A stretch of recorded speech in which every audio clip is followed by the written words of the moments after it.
Welcome back to the Pyro Rookie Dossier. Today we're doing the 2017 rookie running backs, and it's a good time. If you missed them, so far we've already done the rookie quarterback video, and we also did the rookie tight end video. As usual, I've got the Heartbeat is with me. I've also got Waz with me. I'm D-Rex. We are Pyromaniac.com, and today we're going to give you some fantasy goo video style. We're going to be trying to do some more videos heading into this season. Should be exciting. And, you know, it is rookie, and rookie some more when we're on these shows. We got a good one today with these rookie running backs, and I'm sure we'll probably go a little long. So sit back, take your socks off, and learn some shite. What's going on, fellas? Yeah, just enjoying a sunny weekend out in California. Ready to talk some fantasy with you guys. Awesome. How you doing, Waz? Waz, you were a little under the weather yesterday. Hope you're feeling a little better today. It hasn't been sunny in Chicago for us, but not a terrible day today. No, not too bad. I mean, we're in 60s right now. I think what made me feel a little bit better was the fact that I can kind of throw some shade on Dalvin Cook today. Nice. Yeah, I'm gonna probably join you in that one. And looking at a little bit of stuff there, I'm not so high on him. But let's just get right into it. Feel free to dive this into anything you want and talk about the guys. You know, there's a lot of – we know that in fantasy football these days, these rookies are doing a lot of good action. You saw it last year with Jordan Howard and obviously Ezekiel Elliott, both guys that led the league 1 and 2 in rushing. So it's a position that can have immediate impact. So, and I think there was just a lot of great situations and a lot of great players and a lot of first rounders that, and even a lot of fourth rounders that I think have a fantasy opportunity. So we'll start from the top with Leonard Fournette. First round, 4th pick overall. So that's 2 years in a row that there's been a running back that's gone in the 4 slot, which is great because I think the previous 2 seasons there was 0 running backs that even went in the first round. So Fournette, I'll let one of you guys kind of take it away. Obviously a hyper stud out of LSU. What do you foresee with this beast now in the Jacksonville Jaguars? I mean, there's a lot of things to like and there's a lot of things to not like. The fact that he did go to the Jaguars. Fournette's in that class of elite running backs. Runner's the best running back in the class, no doubt about it. The fact that he was the first running back off the board in the NFL draft, I think is you know, absolutely he's absolutely worth that pick. He's amazing with the ball in his hands. He looks like he toys with defenders. He's got like this, you know, this mold of like a Le'Veon Bell, a little bit of a Steven Jackson and Jonathan Stewart all in his game. If you were to, you know, kind of blend all the best features of those running backs together, you're going to get something really close to a Leonard Fournette. He steps on the gas pedal, fly by defenders, lowers his shoulder, just runs through them. He's strong. He's balanced. A basic tackle typically won't take him down. It's like trying to tackle a tank, I think I read somewhere, which made that's exactly what I saw when I was watching a lot of his film. You know, the thing about Jacksonville, you got Doug Marrone there, and Tom Coughlin is also in there, and they're both old school running back kind of coaches. The thing is, you know, in Doug Marrone's 2 years as a head coach, the tandem of Fred Jackson and C.J. Spiller ran through the league, and they did really, really well. In the 2014, Marrone's Bills were 8th worst in rushing yards per game, though. But Fred Jackson, Anthony Dixon combined, you know, he's always been doing this tandem as well. And Tom Coughlin did something very similar. He's always had a very dominant rushing attack. And in the 6 seasons of the Giants, 2005 to 2011, his rushing offense ranked 6th, 7th, 4th, 1st, 20th, 7th, and 32nd. The 32nd rank was in 2011, but that was their Super Bowl season. So he's always had a very effective running game. Both of them, though, like to employ those running back by committees. So, you know, with Marrone, it was Jackson and Spiller, and then Jackson and Dixon. Coughlin had like Tiki Barber until it was like Brandon Jacobs and Ahmad Bradshaw. So there's a good chance, you know, everyone wants to write off like Chris Ivory and say like TJ Yeldon's kind of mostly done with Fournette here. But these, you know, Marrone and having Coughlin around, they're going to want to kind of move the ball around and share the load a little bit. I don't want them to. But Fournette, the fact that he isn't a very good receiver or not a very effective receiver, he doesn't have to be, especially with someone like TJ Yeldon there. We may only see Fournette for like 2 downs, and it's a little worrisome. I'm buying just based on the kind of athlete that he is, but there's a lot of things that kind of hate on, and I'll bring up a little bit later the offensive line woes of the Jaguars. I'm pretty sure Heartbeat's going to do that as well. Yeah, I mean, Fournette is a polarizing player. I watched a lot of his games just because they're on. LSU is a big program, and I found myself falling in love with this guy. Like, he is just a beast. You see him running through 3 tacklers, running over people in the flat, just like taking these short passes to the house. He loves those little house pitches where they go kind of inside the tackle, and he is just so difficult to bring down. And his player comps were unreal. I mean, we always overrate rookies before they come in, player comps, but he got Adrian Peterson from Walter Football. He got Todd Gurley from PFF, and the NFL Combine gave him Bo Jackson. So, I mean, like, his upside, the roof is the ceiling, as MJ said. But then you look at him, and he missed so many games for that lingering injury on his ankle. He's one of those players where when he's in, you can kind of put him down for 100 yards and maybe a touchdown. But he's not going to be playing every game. You see, he's kind of like the Jordan Reed injury type where you're hoping to get 12, 13 games a season out of him. And it's like, is that really worth the third round capital that you're going to spend on him? I don't know. In my opinion, it is, because I prefer those injured players, because when they're in, they're producing. When they're out, they're out, and you can slide someone in for them. But, I mean, he's going to be one of those players that you draft, and you're going to be tugging your hair out all season because you never know if he's going to be playing.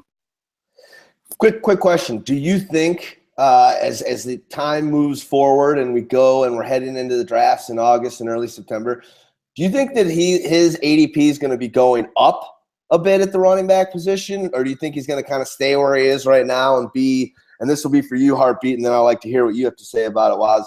I mean, I'm thinking that just if he can stay healthy in the preseason, I'm thinking his ADP is going to keep rising a bit. His stock is going to keep going up. Just the unknown, the correlation of the Ezekiel Elliott and all, like you said, his player comps are just ridiculous. And you're going to be sitting there and you're going to be like, the upside of that player or one of these other guys, I'm going to roll the dice on him. What do you think, Heartbeat? Where do you think his ADP will lie when people are actually drafting their teams in redrafts and whatever for the upcoming season? Not you MFL 10 animals. Yeah, I think he's going to have a very similar offseason to Ezekiel Elliott last year. All the analysts were saying, no, you can't take this rookie in the first round. You can't take him. He comes out and he has a great season. So that's going to skyrocket him. I think he's going around the 3rd round right now.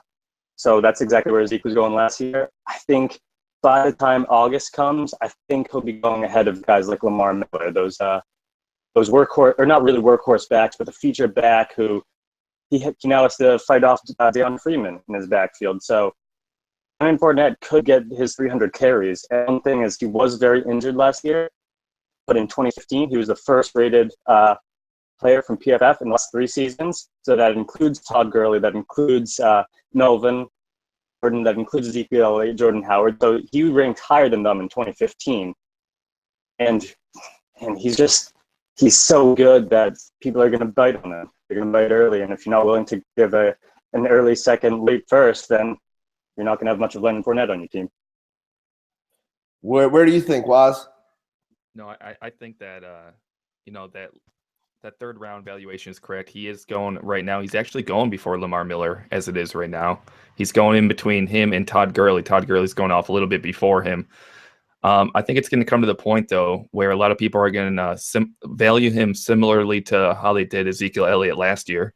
The thing is, we have to consider, Chris Ivory still there and TJ Yeldon, and the fact that Fournette doesn't have the receiving capabilities in order to make himself more valuable. He's not going to get that Ezekiel Elliott treatment in his first year. He doesn't have that all-pro offensive line. The Jaguars were 21st in yards per carry last season, 31st in rushing touchdowns. They have a bad offensive line. They have a bad quarterback. The defense overplays the run just because of Blake Bortles and how not good of a quarterback he is. And we saw a lot of that last year. And we saw that running game be non-existent because they're going to continue to overplay the run and let Blake Bortles be Blake Bortles. They signed Earl Watford from Arizona. He was a lower level free agent there. They dumped Beachum and Luke Jokel, added Cam Robinson in the draft. So it's not like they just kind of fabricated this super strong offensive line. It's still a glaring hole. It's still going to be a problem. And I think a lot of people are going to be paying too high on Leonard Fournette in season-long leagues this year, especially if they pay him at a running back 10, running back 11, running back 12 price. I agree with that. I'm definitely – I think he's going to be too rich for my blood. You know, there's a big difference. When you got Elliott going to the Dallas Cowboys and behind that just unbelievable offensive line, I know me and a number of us, I can't speak for you guys, I knew he was going to have a beast of a season. Me and Stags were on that guy all off season. He was a first-rounder the minute he got drafted by that team, in my opinion. And I just don't see that until I see it and I can see the guy being healthy on the Jaguars. I can't mortgage my season on that guy in the first round. So if he falls and he's the nicest guy there and the best value there in the third round, so be it. But I kind of agree with you, Heartbeat.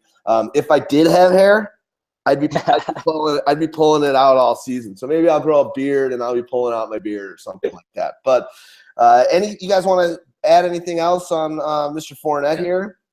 Yeah, actually, I want to do the big reason why he's probably not going to return a good enough value is you're so reliant. He needs like so many touchdowns in order to make up for his lack of receiving in the offense. So, and we can't really expect the Jaguars to, push in for 8 to 10 touchdowns, a safe 8 to 10 rushing touchdowns a season. We want to see it, but it's a lot to kind of bank on. You know what I mean? Yeah, no, I agree. One thing I'll say is I want to point to the Tennessee Titans from last year. They started last year as the 25th ranked offensive line, and they ended the year as the first. So the Jacksonville Jaguars have a little bit better of an offensive line than the 25th last year. And I could see Leonard Fournette having that impact because, the Titans, they brought in DeMarco Murray, they brought in Derrick Henry, the rookie, and they just saw their offensive line value skyrocket. So he could have a similar effect, not to that level, like not jumping up 21 spots, but I could see that him making that line look a lot better. And I think that end of the second is where my target is going to be for Fournette. Cool. Something that we had down in the notes was how his teammate Darius Geese, however, sorry if I botched his name, you kind of thought he looked almost better at times than Fournette did behind that same line. Is that a red flag for him? Does that mean something that's a player that you're loving when he ends up coming out later? Yeah, definitely. One thing you got to look at, though, is his 2016 was an injury-riddled season. He was playing one game, sitting out the next, and, that could play a role. And I think the production was based on yards per carry. So that guy was just coming in, running up the middle for 5 yards and calling it a day, whereas Leonard Fournette is a game breaker. So he's anywhere in the field he could take it to the house because he has the size-speed combination. I keep going back and forth on Leonard Fournette. I'm just going to stop now. Well, the one thing I'll say, and I'll let Waz close him out, that stiff arm that he's got looks painful. There's a number of plays that he had in his career at LSU where it's like, God damn, is that MMA? He just flat out just dusted that guy. Painful, just like slamming it's like he was running and just slamming the guy down. He's like Bam Bam from the Flintstones. Pretty much a beast of a man. You can see that he's just – if that can translate into the NFL, guys in that secondary aren't going to want to tackle him, and it looks painful. And it's kind of very similar in that comp that you gave from the NFL Combine, Bo Jackson. That was the same way. When that guy got running around that end, these dudes, the cornerbacks and safeties, maybe the safeties a little less, they're like, I want nothing to do with this guy. Waz, let's close this guy out, and we'll move on to this little white guy. No, absolutely. Darius Geis is also a monster. This could be. I cannot wait to watch him in the NFL. It's gonna be fun. So I think we're all on board. We all like Leonard Fournette. We're all okay, kind of possessing him and drafting him in the leagues. But I think everyone else needs, and ourselves included, need to brace ourselves for that not Ezekiel Elliott 2016 season. We have to actually expect a much less season because everything's different. You have two solid runners. If anything, Leonard Fournette is a better running back than Ezekiel Elliott. But this situation matters so much. You're talking about Dallas versus Jacksonville. You know what I mean? So let's have hope, but brace ourselves for, mediocrity. Well put. Well put. All right, well, let's move on to the next pick. 4 picks later in the first round, Christian McCaffrey out of Stanford, obviously all-world college career, and had a better career in college than Fournette did.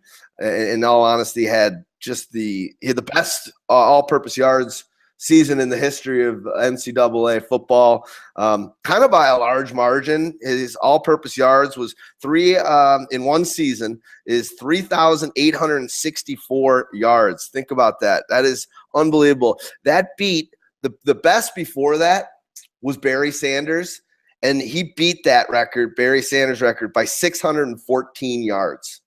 So not only did he beat a record that was out there for a while, he shattered it by another 614 yards. And Barry Sanders, pretty good player.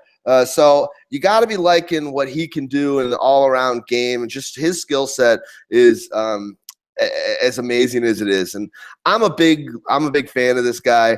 He's just I liked Easy Ed, his father, growing up, but just love seeing what this guy can do. And the one thing that I'll say that when I watch him, and he's another guy like Fournette that you got to see a lot, is on a lot of national games, is his fluidity. Just the fact that it looks so effortless when this guy's playing. It almost feels, that when the best player on the field, you're almost like, how is it so open? How did he make these?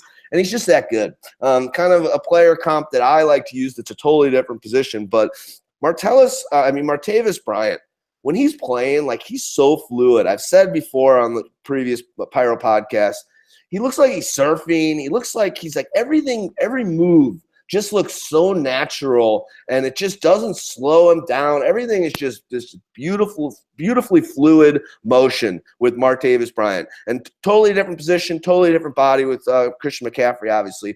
But I feel the same way. I almost feel like he's like a roller coaster. He's on rails. And just the moves that he makes, just like speeding around a corner, everything looks effortless. Doesn't even look like he's exerting energy. His running style, he's pulling away from guys when he gets into the second zone, and it's just pretty special. And I just hope he plays against some serious talent there in Stanford. So it's not like he was like a D2 or some guy that was playing against a bunch of slop tarts. But I hope that this the way that he looked like on a different level at college can translate into the NFL. And I don't think it's going to happen overnight. They got to really figure out how to use them. They got to figure out how to have Cam and him gel together. They've got new weapons there, and they've still got Stewart. So, temper your expectations maybe, but he's just so good, and I hope that they can really figure out a way to make him maximize his talents right out of the gate. No, he absolutely looks amazing. I think everything you say about him is exactly what the media and all of our peers are saying as well. You brought up another position in order to comp him to someone. I had a hard time comping Christian McCaffrey because I see a lot of James White in him, but I almost feel like it's almost disrespectful to do that, even though I love James White as a running back. But Christian McCaffrey, I don't love the landing spot as much. I know it seemed apparent that he was going to go to Carolina from the start, but the fact that they also drafted Curtis Samuel, we get a pass-catching running back extraordinaire. He goes to a team and a quarterback that's not known for throwing dumb passes and the sort. Carolina's top running back for targets last year was Fozzie Whitaker, and they were number 40 in targets, who was number 40 in targets among all running backs last year. So you're putting Christian McCaffrey in a situation that Carolina and Cam Newton aren't familiar with. I'm kind of curious what they're going to do with that. And not to mention that Jonathan Stewart's still around there. He's going to be there still getting carries. And Cam Newton's is still there, and he's a thief of those 5-and-out for a touchdown kind of rush plays in the red zone and right there near the goal line. I think it's a terrible fantasy situation for Christian McCaffrey, but when you got that kind of talent, a lot of people are just going to want him because he does look amazing, but we need to put it into consideration how Cam Newton runs that offense and how Carolina, plays the football, and they don't do a lot of those passes that Christian McCaffrey would benefit from and what he benefited from in Stanford.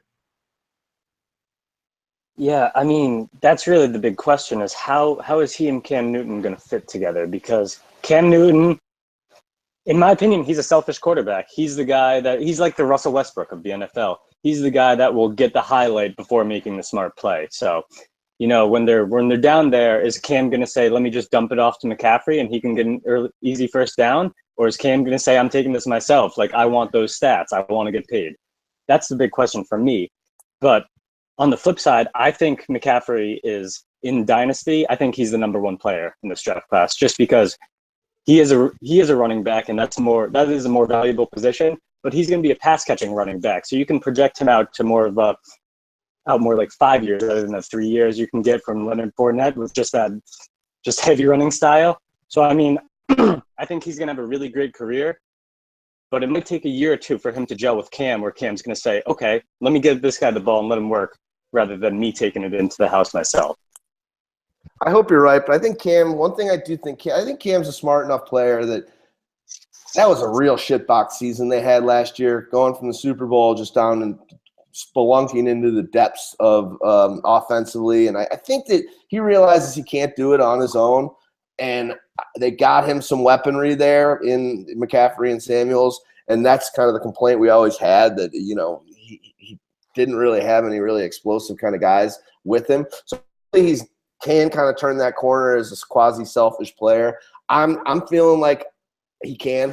So I really hope that happens. One thing I'll say also about McCaffrey is everyone always talks about his pass catching, but he had 2,000 yards in 2015 rushing. He can run. He's a guy. There was a stat that I saw on Twitter that had talking about how players that are going against 8 man in the box. He had that 8 man in the box against him on run plays more than 50% of the time. And he was still able to get like 5.86 yards rushing. Fournette had 8 people in the box all the time as well. He was able to get 5.4. So with 8 man in the box, he's still able to get a good yard per carry, which I think is impressive. And again, he had 2,000 yards in college. There's only like 30 players in the history of NCAA that have gone over the 2,000 yard mark. And those are guys like LaDainian Tomlinson, Marcus Allen, Melvin Gordon, Barry Sanders, Ron Dane, Larry Johnson. These are like big. Ray Rice did it. Tevin Coleman did it. These are guys that the list here of players that have gone 2,000 yards in a college season translate to guys that from Tony Dorsett, Mike Rozier. I mean, these are guys that like at least had somewhat of an impact at the NFL level. So the reason why I love McCaffrey is because he actually can run. We'll just see if he's got the body. He's a total puss. He only did 10 reps in the bench press, so he's not a strong guy. When you compare what he did at the combine this year to, Samaje had 30 reps in the bench press. So who knows, if there's just going to be too much strength and speed for him to be the same kind of effective runner that he was at Stanford. But I'm going to put my bet on him. He's a hard worker, and I think he can do it. I think my player comp also for him is a guy like Eric Metcalf from back in the late 80s, 90s. He could be – that was a little more of a gimmicky type guy, but another guy that Pro Football Focus had that I kind of liked was Marshall Faulk. Not as big and not as strong – and maybe not big is the wrong word, but not as strong as Marshall was, but might be a little bit faster, not as elusive. But hopefully he can turn into that kind of player. And but I'm like you. In Dynasty, I think he's the number one. Well, he's not my dynasty running back one. I mean, I think Leonard Fournette's still going to be that guy for me just because I think he's going to have the longest career, even if it is a slow start there in Jacksonville. Here's one thing that Christian McCaffrey does have, though, that a lot of people do notice, but I'm not sure that they're taking it into account when they're kind of putting McCaffrey down in his connection with Cam Newton and how he's going to work there with that offense. He's got such a crazy media push. It's ridiculous. It's like, this is the media's guy right now is Christian McCaffrey. They're going to get McCaffrey on the field one way or another. If things start not looking so well for the Panthers and they start losing games, the media's going to have pitchforks and torches out for the offensive coordinator there in David Shula and Ron Rivera. And they're going to ask about him all the time, be like, hey, so what about Fournette? What about Fournette? You know, why aren't we getting Fournette some more, or excuse me, McCaffrey more carries? What about McCaffrey?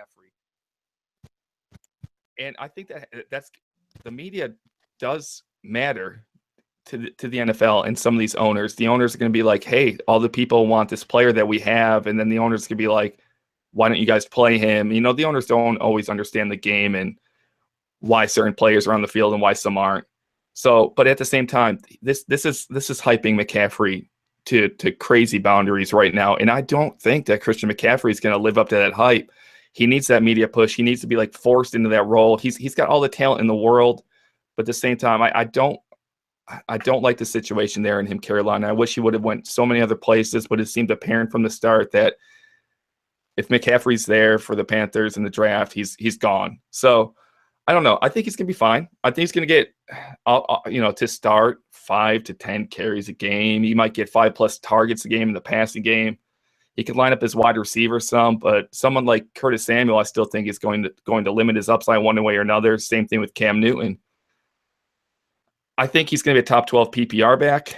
I do like him in Dynasty a lot. I'm hesitant that the hype is going to be too high and his price is going to be too much in order to get a positive return on investment. So I'm usually kind of letting it pass by and kind of letting everyone else take the risk and taking him top 3, top 4, and I'm hoping for some more value later on. But I love the guy. I just hate his situation right now. I mean, he's our one chance as white people to have a strong NFL running back, rather. So, I mean, we're all rooting for him. But my question for you was, after that, is do you think he's going to have that effect to the extent of a Tebow, where the media is always covering him and he kind of becomes bigger than the team to the point where it's a negative impact? I don't think anyone's ever going to meet the Tebow media hype. The thing about, I think he's getting a crazy amount of hype, but I think it's also going to be limited to the Cam Newton hype. You know what I mean? So I think it's going to cap out somewhere. He's got a little bit of a media floor, but that ceiling is occupied by Cam Newton and just kind of the organization itself. So I don't think they're both going to be able to steal the spotlight together. You might even get like fake storylines against Cam Newton and Christian McCaffrey, who's holding who back, so-and-so. I don't know. I can see this all happening because when a team starts losing football games, you look for the scapegoat, and the media's got 2 names on their docket there. So it's going to be about one or the other. But let's not forget about Olsen. Let's not forget about Kuechly. They've got a foundation there that I think no. The answer is no. I think that's a great question, Heartbeat, but I don't think it's going to be this evangelical just love for this guy like Tebow always got. So is there going to be a big buzz around him? Yeah, and there already is, as Waz said. But I think it's a good thing. I think this team could use it. It kind of takes some of the pressure off of the Cam, whereas opposed to in previous years, it's all been on his shoulder. And we know that he's lived up. He's been a great NFL quarterback so far. But he needed some help. So I think this locker room is good. I think there's a lot of professionals there where it doesn't need to come in and be the savior. They were a great team 2 years ago, and they were a lot better than they played last year. So we'll see. But if he can get going and doing his thing, it's a good enough team around him that I don't think, unlike Fournette, who's in a worse situation, I don't think he has to kind of carry people on his back, so to speak. Anything else, you guys? I got one thing I wanted to mention in the notes that we have here is he's got a lot of wear and tear. So you sit there and you look at how much he played, and he got all those yards 2 years ago, banged up here and there last year. But over the last 2 seasons, he's had 745 touches. That is some serious usage. Very, very high usage for a guy that's he's 5'11", 200 pounds. And as I said, he's not the strongest dude around. So that's hopefully this guy doesn't kind of slow early because he's being overused. What do you guys think? One quick question I have for both of you is regarding Curtis Samuel. They seem like they're very similar players. Samuel was more of a wide receiver, but they're both kind of that H-back, split out wide receiver kind of guy in the slot. And so do you think Curtis Samuel will be playing the same position as McCaffrey? They'll be spelling each other? Or is Samuel going to kind of develop more into that Teddy role? He's Ginn. He's definitely Ginn. They're going to split him out. He's going to be running a lot of long routes to open things up. I think he's definitely been drafted as a H-back city, but I think it's more of a wide receiver. They just thought he was just too athletic and too explosive, and I think they really did see a Ted Ginn-like kind of guy. And then also in special teams, I don't see McCaffrey, who was awesome at special teams at Stanford. I don't see them really relying on him too much in that part of the game. I think that would be a mistake. Throw Samuels back there, let him be the punt returner or kick returner. Maybe I'm wrong, but I do not think that they really are competing against each other at all. I think they're going to find a role for Samuels, and that guy's legit as hell too. Yeah, I know we're going to get probably a little bit more into Curtis Samuel on the wide receiver show. But my first instincts when they both got drafted to the Panthers was these two are going to limit each other's upside. They are very similar in how they're used. I don't think that Samuel is going to be like in that backfield all the time, but I do believe he's going to be back there more often than we think. But at the same time, I don't think that he is going to limit McCaffrey's upside as much as McCaffrey's going to limit his. So I was higher on Samuel than I am, before the draft than I am now. I think McCaffrey's going to be fine there. I don't think they're going to use Samuel as much as as in that Ted Ginn role. I don't think he's going to be used as much or solely just as a kick returner. I think he is going to be used in that passing game in the backfield quite often. But at the same time, he's not going to be taking too much from McCaffrey. But it sucks for both of them. They both could have been superstars on another team, but instead they're stuck on the same team in a weird situation. But I love them both, man. I'm dynasty. I'm taking them both if the price is right, because they will be okay. I think things are going to work out for the both of them. Yeah, and another thing I'll say is they took Jonathan Stewart in the first round a couple of years back. They just paid him in the offseason, so he's still going to get his carries on the ground. So McCaffrey for the next 2 years is really capped on his upside. So I think he's going to be like a PPR number 15 to 18, standard number 23 to 26 range. With that being said, I did see a lot of Reggie Bush in Stanford. He's the type of guy that he can you're going up to wrap him up, and whoosh, he's 5 yards downfield, 5 yards to the left. He's just so elusive, and everybody saw him running over those bags. So crisp. He can really make a difference, and I could definitely see him just, taking over for games and taking over for 3 quarters, 2 quarters, and just them riding Stewart on the bench while McCaffrey's just out there working, moving them downfield. Awesome. Hey, you guys got anything else you want to close out with him? Or are we all good? And we'll move on to Waz's favorite part of the show. We good? All right. We'll keep an eye on Christian, keep an eye on Fournette. It should be fun. Let's move on to the third running back taken in this year's draft, and that he slipped a little bit. Some people thought he'd be a first rounder heading into the draft, and he ended up going in the second round, 41st pick overall out of Florida State to Minnesota. So Adrian Peterson, 10-year run there. They cut him. And then they signed Latavius Murray in the offseason for the replacement. They got McKinnon there. And then in the second round, they draft Dalvin Cook. Waz, do your thing, have some fun, and then me and the Heartbeat will pop in and give some other stuff. All right, so I know I kind of opened up the show kind of throwing some shade. Now, I'm not the kind of person that's going to say that Dalvin Cook is a bad running back by any means, nor do I think he's just going to be a bust or whatnot. He did kind of go in another lousy situation there in Minnesota. But, when I watch Dalvin Cook, you see, a 4.49 runner who hit or something like that. He has his super fast feet. You give him some space, he's going to outrun all those linebackers and those defensive backs. He's a little bit more gifted than 4.49 runner. Good instincts, picking through holes, decisive, hesitant. He dances when he's kind of in some trouble. He hits holes in goals. But, at the same time, I don't think he's going to be knocking people over and running past people at the NFL level. I'm not saying he's a great college running back. There's a lot of things I like about him. I just think he isn't a franchise changer. I think he's okay, and I think he's always going to be just an okay running back. So I think a lot of my discontent towards Cook was how high of a pedestal he was put on. Just before the draft, people are talking to him as the number one prospect, and I'm shaking my head like, what are you guys doing? Like, what am I missing? Some of these other prospects look so much better than him. I get it. In the passing game, he's solid. He's not special. He can slip out of the backfield and catch some routes out there on the side. He has decent hands, but he's not elite there. He's just a decent pass catcher. I think everything about Cook, he's just decent. I keep saying that a lot. I don't see anything super special about him. He does everything just okay enough. People are viewing him as the game changer and the franchise face running back there in Minnesota, and I just can't see it. People are talking about how he's already pushed McKinnon out, and that he's going to be pushing Murray out, and it's just going to be Dalvin Cook, 3 downs, 24/7.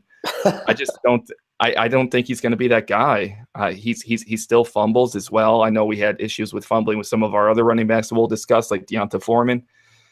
But let's see, he had 5 fumbles in 2016. He lost 4 of them. He had 12 fumbles over 3 years and lost 9 of those. That's a big thing in the NFL too. It's sure that's something you could probably fix, but that still shows an inconsistency with someone who people are labeling as the franchise guy in Minnesota. I do not think Dalvin Cook is a top 5 running back in this class, and people are taking him as, if it's not running back 2 or 3, it's sometimes I've even seen people consider him at 1. I know people, just for dynasty purposes, he's my number 1 dynasty running back. It's like, dude, you're crazy. But there's a huge, hype train for Dalvin Cook, and rightfully so. He played fucking badass, but his game performances, I got some college kind of information here. When he faced bigger competition outside the ACC, the numbers weren't off the charts at all. They're good, but they weren't like, wow, like all of our other running backs.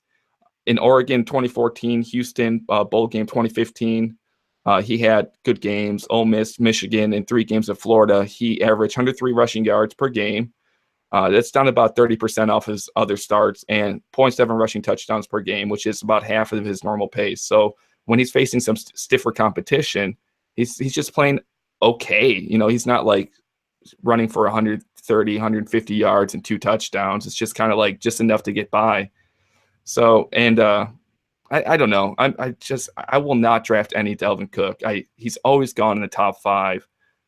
No, thank you. I don't even know if I wanted him in the top 8 just because of how much it's too crazy right now in Minnesota. As long as McKinnon and Murray are still around, is he going to get the passing work and the touchdown red zone carries often enough? I don't think so. And I'm kind of curious on how they're going to work him in, but he's not a game changer, and I'm passing. Yeah, I don't think he gets more than 5 red zone carries. Latavius Murray is the guy in the red zone, and they paid him to come in. The Vikings have showed a very strong pattern of playing the guy who they pay more, not the guy who has more talent, too. So they're going to be playing Latavius, trying to get that money back from him. They showed that because nobody questions who's a better athlete between Jerick McKinnon and Matt Asiata, but they played Matt Asiata way too much, just way too much. But that being said, I mean, Cook has his fair share of problems. He, unlike Nixon, he wasn't actually charged of it, but he did punch a girl outside some bar one night, and the charges were eventually dropped, but he does have character concerns as well. And that seems to be a Florida State thing. We know how many times Jameis got in trouble and how it was kind of swept under the rug. So, I mean, maybe they just have a really strong football tradition of women not calling out the football players, but he does have character concerns that could keep him off the field. That being said, I kind of saw a player comp in him in a different sport, in basketball. I saw Dwayne Wade. He always gets nicked up, and he'll like pull up, he'll hold that hamstring.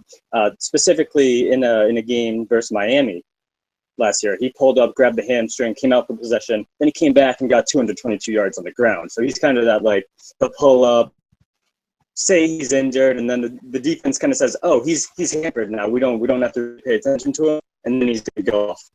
But that being said, I mean, like we went over for Jake Butt, I said he's going to be one of those guys that if you look in Madden, he's going to be a 75 rated everything. That's kind of what Dalvin Cook is, a little bit he's a little bit more elusive and dynamic. He's not really great at anything. He's good at everything. And I think he's going to have a lot of trouble finding the field.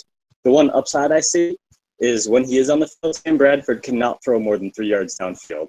So he's going to be looking very strongly at Rudolph and Dalvin Cook just to check down. So I think he could get 50 catches. I don't think it's that likely, though. Yeah, and I'm a little worried just with the way that there's a lot of players in that backfield right now. McKinnon's a good player. They went and they grabbed Murray. It's just not – and Zimmer, to me, doesn't feel like the kind of coach that is all of a sudden going to be handing off the ball to a rookie.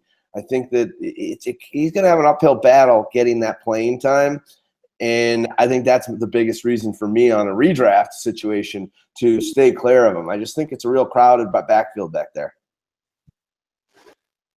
Yeah, not to mention, his sluggish speed, agility kind of almost makes him seem like he's going to be used as a between the tackles guy. But, at the same time, that's not a good spot for him. He's not that grounder. He's not that ground and pounding kind of running back. I think if he shed, especially at 210 pounds, I think if he shed maybe 10 pounds, I read this. Who is this? I think it was R.C. Fisher mentioned that he would work better in a Charles Sim type role at 10 pounds lighter. And I could see them using Dalvin Cook in that role a little bit more than a guy that's going to be pounding the ball up the middle. But as you mentioned, D-Rex, it's easy to avoid him this year because you're paying an elite running back price for Dalvin Cook. Probably after you get the Fournette and McCaffrey, people are looking at Dalvin Cook. A little bit later, but you're going to be receiving just an okay and average running back in return. So it's too risky in season-long leagues. I think it's still too risky for the price in dynasty leagues. I want to see how Minnesota uses him, and I don't know. There's so many things I dislike about him. Just no, thank you. And it seems like we're all on board with that. So it doesn't seem like Pyro's on board with Dalvin Cook. I'm kind of curious if Stag Party is though. I don't remember if he is or not, but it's funny. You say you want him to lose 10-ish pounds and be Jamal Charles, and then there's other pundits and other people that want to see the opposite. They want to see him beef up a bit and be a little bit more powerful and be able to. So I always get scared whenever you are before the player has even started in the NFL, when they're trying to change what that player is and how they're supposed to their body's supposed to be, the kind of player that they're supposed to be. It always scares the bejesus out of me because if you're already trying to change someone, then maybe they weren't meant for this in the first place. So it's funny. I think he probably will lose the weight and be a little more maybe a Tevin Coleman or, like you said, more of a Jamal Charles. But something also tells me that for him to get carries and maybe fill some of that Asiata role, he's going to think he needs to bulk up. Mm-hmm. Yeah, I don't. Go ahead, Wes. My bad. People to kind of want him to gain weight because they do view him just that speed that he has as, he needs to pound it up the middle. He needs to run between the tackles, and so they look at 210-pound guy. They're like, he should add some weight. But yeah, I was mentioning Charles Sims, not Jamal Charles. So you can kind of see that utilization. It probably makes more sense there if you kind of consider how Charles Sims and Doug Martin used to work there in Tampa Bay. So if he lost a little bit of pounds and kind of picked up a little bit of agility, it might be more helpful than trying to, bang up his body there right into the backs of his offensive linemen. Yeah, one thing I saw with Cook is for this draft class, he is an above average in pass protection, so he will be able to stay on the field a little bit longer on those third downs. So, that's one thing. But my player comp for him, well, I'll go back. I think everybody thinks of Jamal Charles because Dalvin Cook called himself Jamal Charles. So everyone kind of has that association where they're like, is he like Jamal Charles? Fuck no. No, he's not. I'm guilty. Guilty as charged. Yeah, but to me, he's more of a Darren Sproles, a little bit taller Darren Sproles, where he has that kind of quick shift ability, but he's not an every down back. He's more of a 8 to 12 touch guy a game, and he could give you some good weeks, but he's not going to be an everyday starter. I like the Pro Football Focus comp that they have, Fred Taylor. That feels pretty. He's got a. He looks like him in pads to me a little bit. I thought that one was good. Whether he can have that kind of career or not, but just looking at him on the field and the way he does things. The one thing I also just looking at some of the plays, he doesn't try and bounce it out all too often. He might not be strong enough to be at the NFL level in between the tackles carrier, but that's kind of where he had his pay dirt and made his hay at Florida State. So we'll see. He's kind of this he's like kind of counteracting himself on everything he is and what he should be. And again, like I said, that kind of always worries me. You're always trying to find yourself. Yeah. So I do think that he's going to cut at least probably 5 pounds. He's going to be a quicker, less, bully kind of runner. If we're talking comps, and I think you guys will both like this based off of, who I heard you comp him to, a little bit of Bilal Powell, someone that's a little bit more physical than he is quick, maybe even shades and kind of considering maybe a Devonta Freeman just based on his style. But I mean, Freeman's a great runner. I can't compare Cook to him, but if we're talking someone like Bilal Powell, to where he's probably not an every down back who is more physical than he is kind of quick, I could see something like that. So that's kind of who I had some notes down on. Cool. You guys got anything else? Harpy, you got anything else on Dalvin? Yeah, I'm just going to say, like, where are you pulling the trigger on Dalvin Cook in just a redraft league? I kind of put him right. He's in that situation kind of like those Arizona wide receivers a couple years ago, where it's like, it's kind of a take your pick. Like, which do you prefer? He's got kind of a more yardage upside, but Laxatives Murray's got that touchdown total. So you can see Laxatives getting about 8 touchdowns and Cook getting about 3, 4 maybe, but he's got the upside of 700-800 yards. So, I mean, I'm probably pulling the trigger around the 7th or 8th round, but what do you guys think, T-Rex? Can I ask you, laxative? I needed more information on Laxatives Murray. I love this, but what I need a little more intel. I'm going to be running with this one and using it, so I'll footnote it when I can. But where is he? Is it because he's shit, or what is this? No. So on the iPhone, iOS autocorrect, if you type in Latavius, it autocorrects to laxatives. So that's one of those things where you just kind of leave it. You text your friends like, how do you guys feel about laxatives this year? And they're like, the fuck are you talking about, boy? Nice. I love it. For me, I've actually got Dalvin Cook pretty low. I've got him in my 5th tier for running backs, and that is sitting at 31 overall. So I've actually got him one behind Joe Mixon and one ahead of your comp, Waz, in Bilal Powell.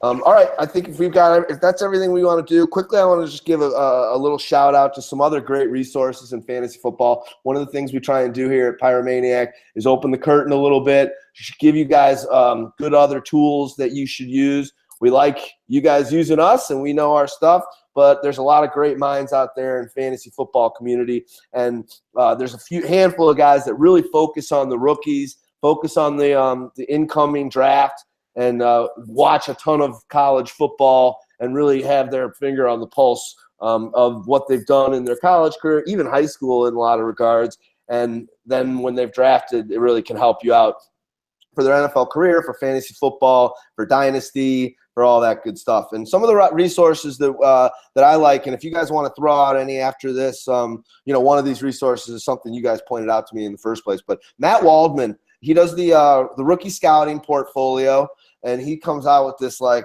crazy show on the screen how thick it is when you print it out. Crazy like report on 175 different players, and he just goes ad nauseum, watches a ton of games, a lot of film. You can go to his site, mattwaldman.com, and he's got some pretty interesting videos. He's got a YouTube channel as well where he'll kind of just look at a handful of plays for a player that kind of, in his opinion, sum up where he could, how his career could work within a couple plays from college. And I think that's an interesting way to do it. You can kind of summarize and draw parallels from a small amount of plays for a player and how that could correlate over to NFL. So I like that guy. One thing, Matt Waldman, if you're watching, I tried to buy your scouting portfolio and your login is screwed up right now. You got to come up with an easier process. You got to log into this thing, then buy it. just get a Shopify site. You're killing yourself on your sales. But Waldman's a great guy. He's been on the Pyro Podcast Light with Pyromaniac Mo a number of times. I think he's been on 3 or 4 times with him. So thank you for that. But Waldman, I like him. He knows his rookie stuff. Another resource out there is the Devi Report, and that's by Nick Whalen. And I think, correct me if I'm wrong, but you've done a little bit of work with Nick and a little bit of help, or you're buddies with him in some regard.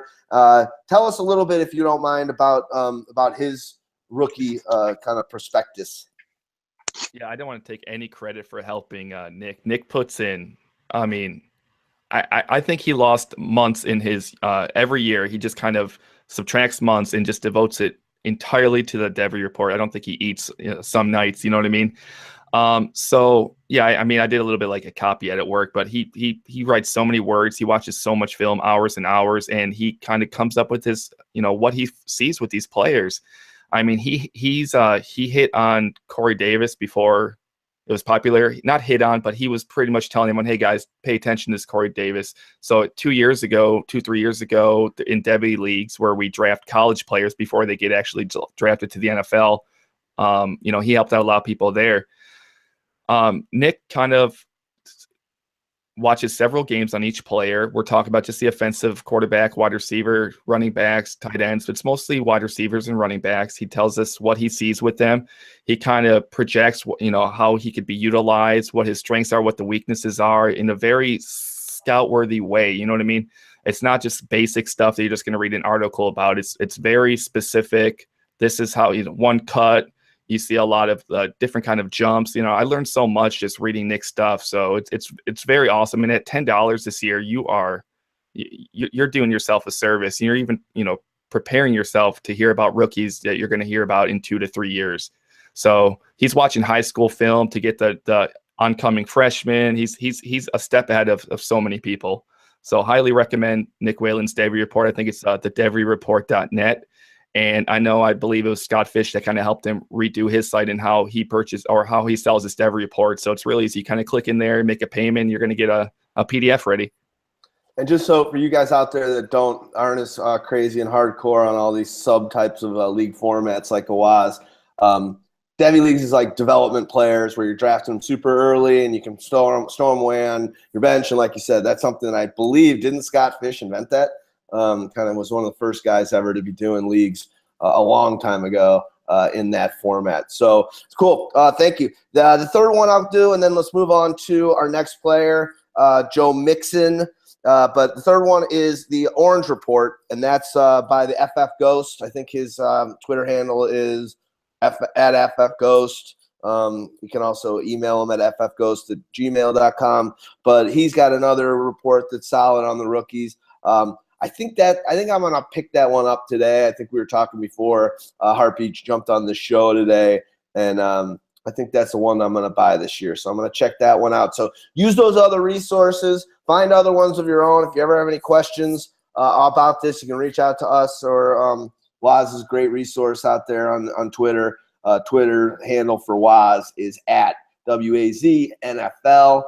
Our Twitter handle is at Pyromaniac, but it's got a 1 instead of an I, so it's at PYROMAN, the number 1 AC. And then you've got Heartbeat's Twitter handle is at Pyro Heartbeat, and Heartbeat spelled HARTBEAT. So check us out on Twitter, follow us there, hook it up. Let's move on to the next guy, and that is Joe Hits Womenson. Hey, let me jump in real quick. Let me turn it back. You were talking about these different variants of leagues. A lot of people are starting to get themselves into some IDP leagues. And what FF Ghost does really well in the Orange Report is he does hit on these IDPs. And I think he puts in a very, very palatable format to where it's not overwhelming. And it has nice fancy charts and kind of those spider charts that people are starting to love nowadays. So that is the one benefit of the Orange Report is it includes a lot of IDP. And very visual. And that's the reason when you were telling me about a style, I'm a visual guy. I don't read through hundreds of pages of fantasy. I'm like Donald Trump. You got to give it to me in short, sweet bits in the paragraph. You got to tell me how awesome I am. D-Rex, you will love this guy. All right, that's my Trump. That's my Trump moment of the show. Let's go on. Joe lies. Lands in the Bengals, second round pick.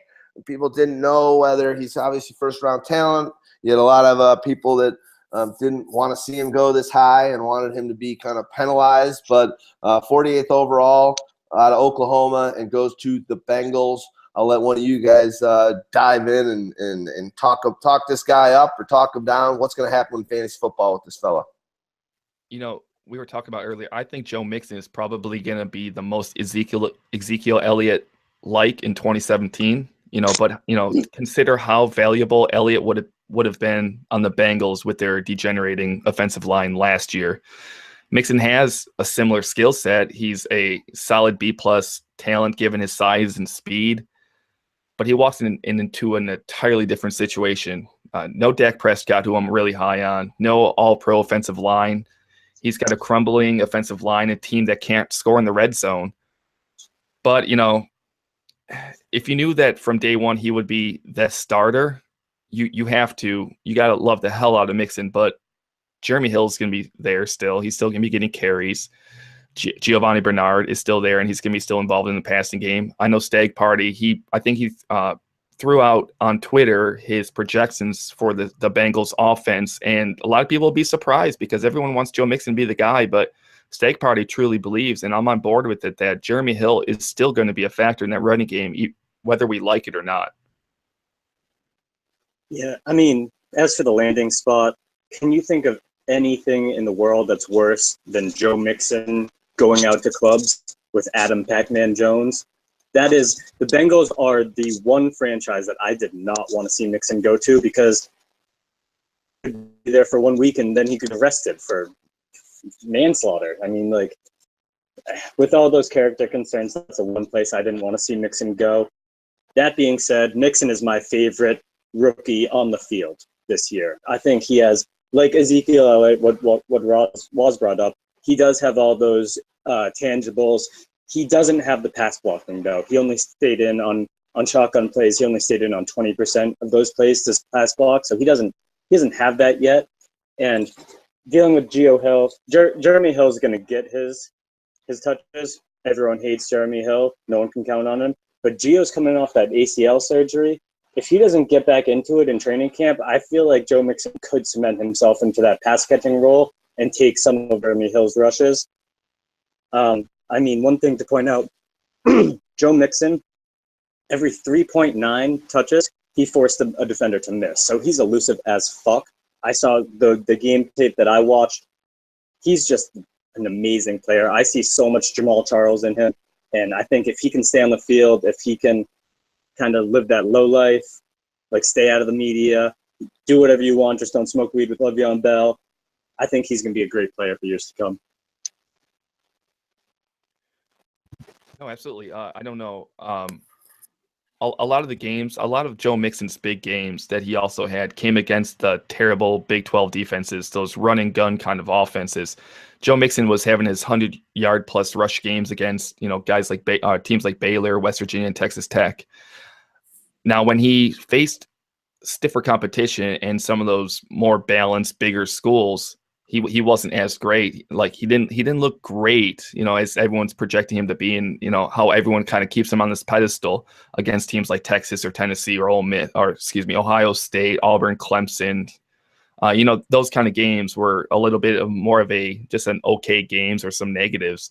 So he had 700-yard rushing games against Texas Tech twice, West Virginia, Baylor, Louisiana Monroe, TCU, and Oklahoma State. Now, TCU and Oklahoma State, you can have a little bit more respect for, but neither of those were in the top 70 of run defense last season. So Joe Mixon feasted on bad defenses, I think, and that's kind of what padded his numbers a little bit more. And I know we're going to talk a little bit more of one of his running back counterparts later, who I am more of a fan on based on his price as well. Cool. What do you guys think is this guy's comp? He's a little taller than you would think. He's definitely he's not a short dude. So what do you guys think? He's 6'1". Wow. That makes him pretty much tied for the tallest guy that we're going to talk about today. And as we know, a lot of these running backs these days are much more in that 5'10", 5'11" zone. What do you guys think is his comp at the NFL level? Yeah, so I brought up Jamal Charles. I think he just shows flashes of Jamal Charles. He's not going to be a full-time Jamal Charles. Jamal Charles is a beast. He's a once-in-a-generational talent. But one thing I do think, PFF had a really good player comp with Matt Forte. I think he's one of those guys that can catch the ball out of the backfield. He can get it. He can work the goal line. They had Perrine work it mostly, but he has the ability to, just like we saw Ezekiel Elliott do. And he's a guy that can get you 800 yards and 6 touchdowns right off the bat his rookie year. Cool. Well, I kind of agree. Stags and me and Waz are all on board that Jeremy Hill's still a good player. They're not going to throw him out. I think the opportunity comes because Gio's coming off an injury. But we'll see. I think this offense is going to be improved. We know that people think the offensive line is the issue, but there's a lot of talent there at the receiver, and hopefully Eifert can get back pretty soon. Now you got Ross, who's taking the field, opening the field up for everyone a little bit. So Mixon should be interesting. I think the one thing that I've read about and heard other people say, and I kind of agree with it, there's so much hate going on with the fans, and there's going to be people outside the stadium protesting and against this pick, and just the buzz with that I don't think you're going to have that happen and not just put them on the field. It's kind of a put up or shut up. The way you can shut these people up that are saying, hey, this guy's a thug, this guy's an asshole. Why we don't like this kind of representation for our team, and the fan base is going to have their panties in a little bit of a bunch about it. I think you just got to give him the ball, let his football do the talking and on the field. And you just hope that kind of over time people kind of forget about it because he's scoring touchdowns and he's taking the team to a better place. Yeah, and not to mention, you were talking about they're just going to have to throw him on the field. A couple weeks ago, I brought up on the Dynasty Playbook that, Marvin Lewis has kind of been being scrutinized and watched ever since Cincinnati has been kind of like going off the cliff. It doesn't seem like they can ever get that push past the first round of the playoffs. Ever since Jay Gruden and Mike Zimmer left, it seems like Marvin Lewis is going to use any lifeline that he can get, and that's going to it's probably going to come down to him, using his shiny new toy and Joe Mixon. He should get a push right away because he's going to try to use him. It may not be the full push right away, but they're going to continue to push him, like you said, and have him prove himself and kind of earn that job.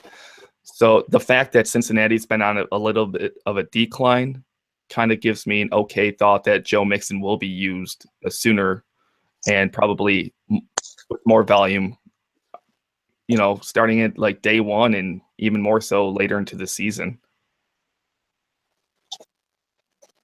Yeah, I haven't looked into how the money's working out there between those three backs, but I just get the feeling that one of them's got to go before the season for us to really buy in on either one of them, or else it's going to be like even last year. It was when they were both healthy. Is it a Jeremy Hill game or a Gio Bernard game? And you never really knew. So I think for us to get real clarity on Joe Mixon, they gotta ship one of those guys out, and then we'll know that they're really buying in on Mixon. Cool. You guys got anything else on this guy and what he could do this year for the team? We got more? Nope. I mean, he has the upside to be one of the best running backs in football, but can he get on the field? Can he stay on the field? And can he stay out of trouble? Those are the big outliers. Do you think he's when it comes to Dynasty and him, is he someone that you like ahead of any of the guys we've spoken before? Are you high on a first round Dynasty pick with Mixon, or not as much?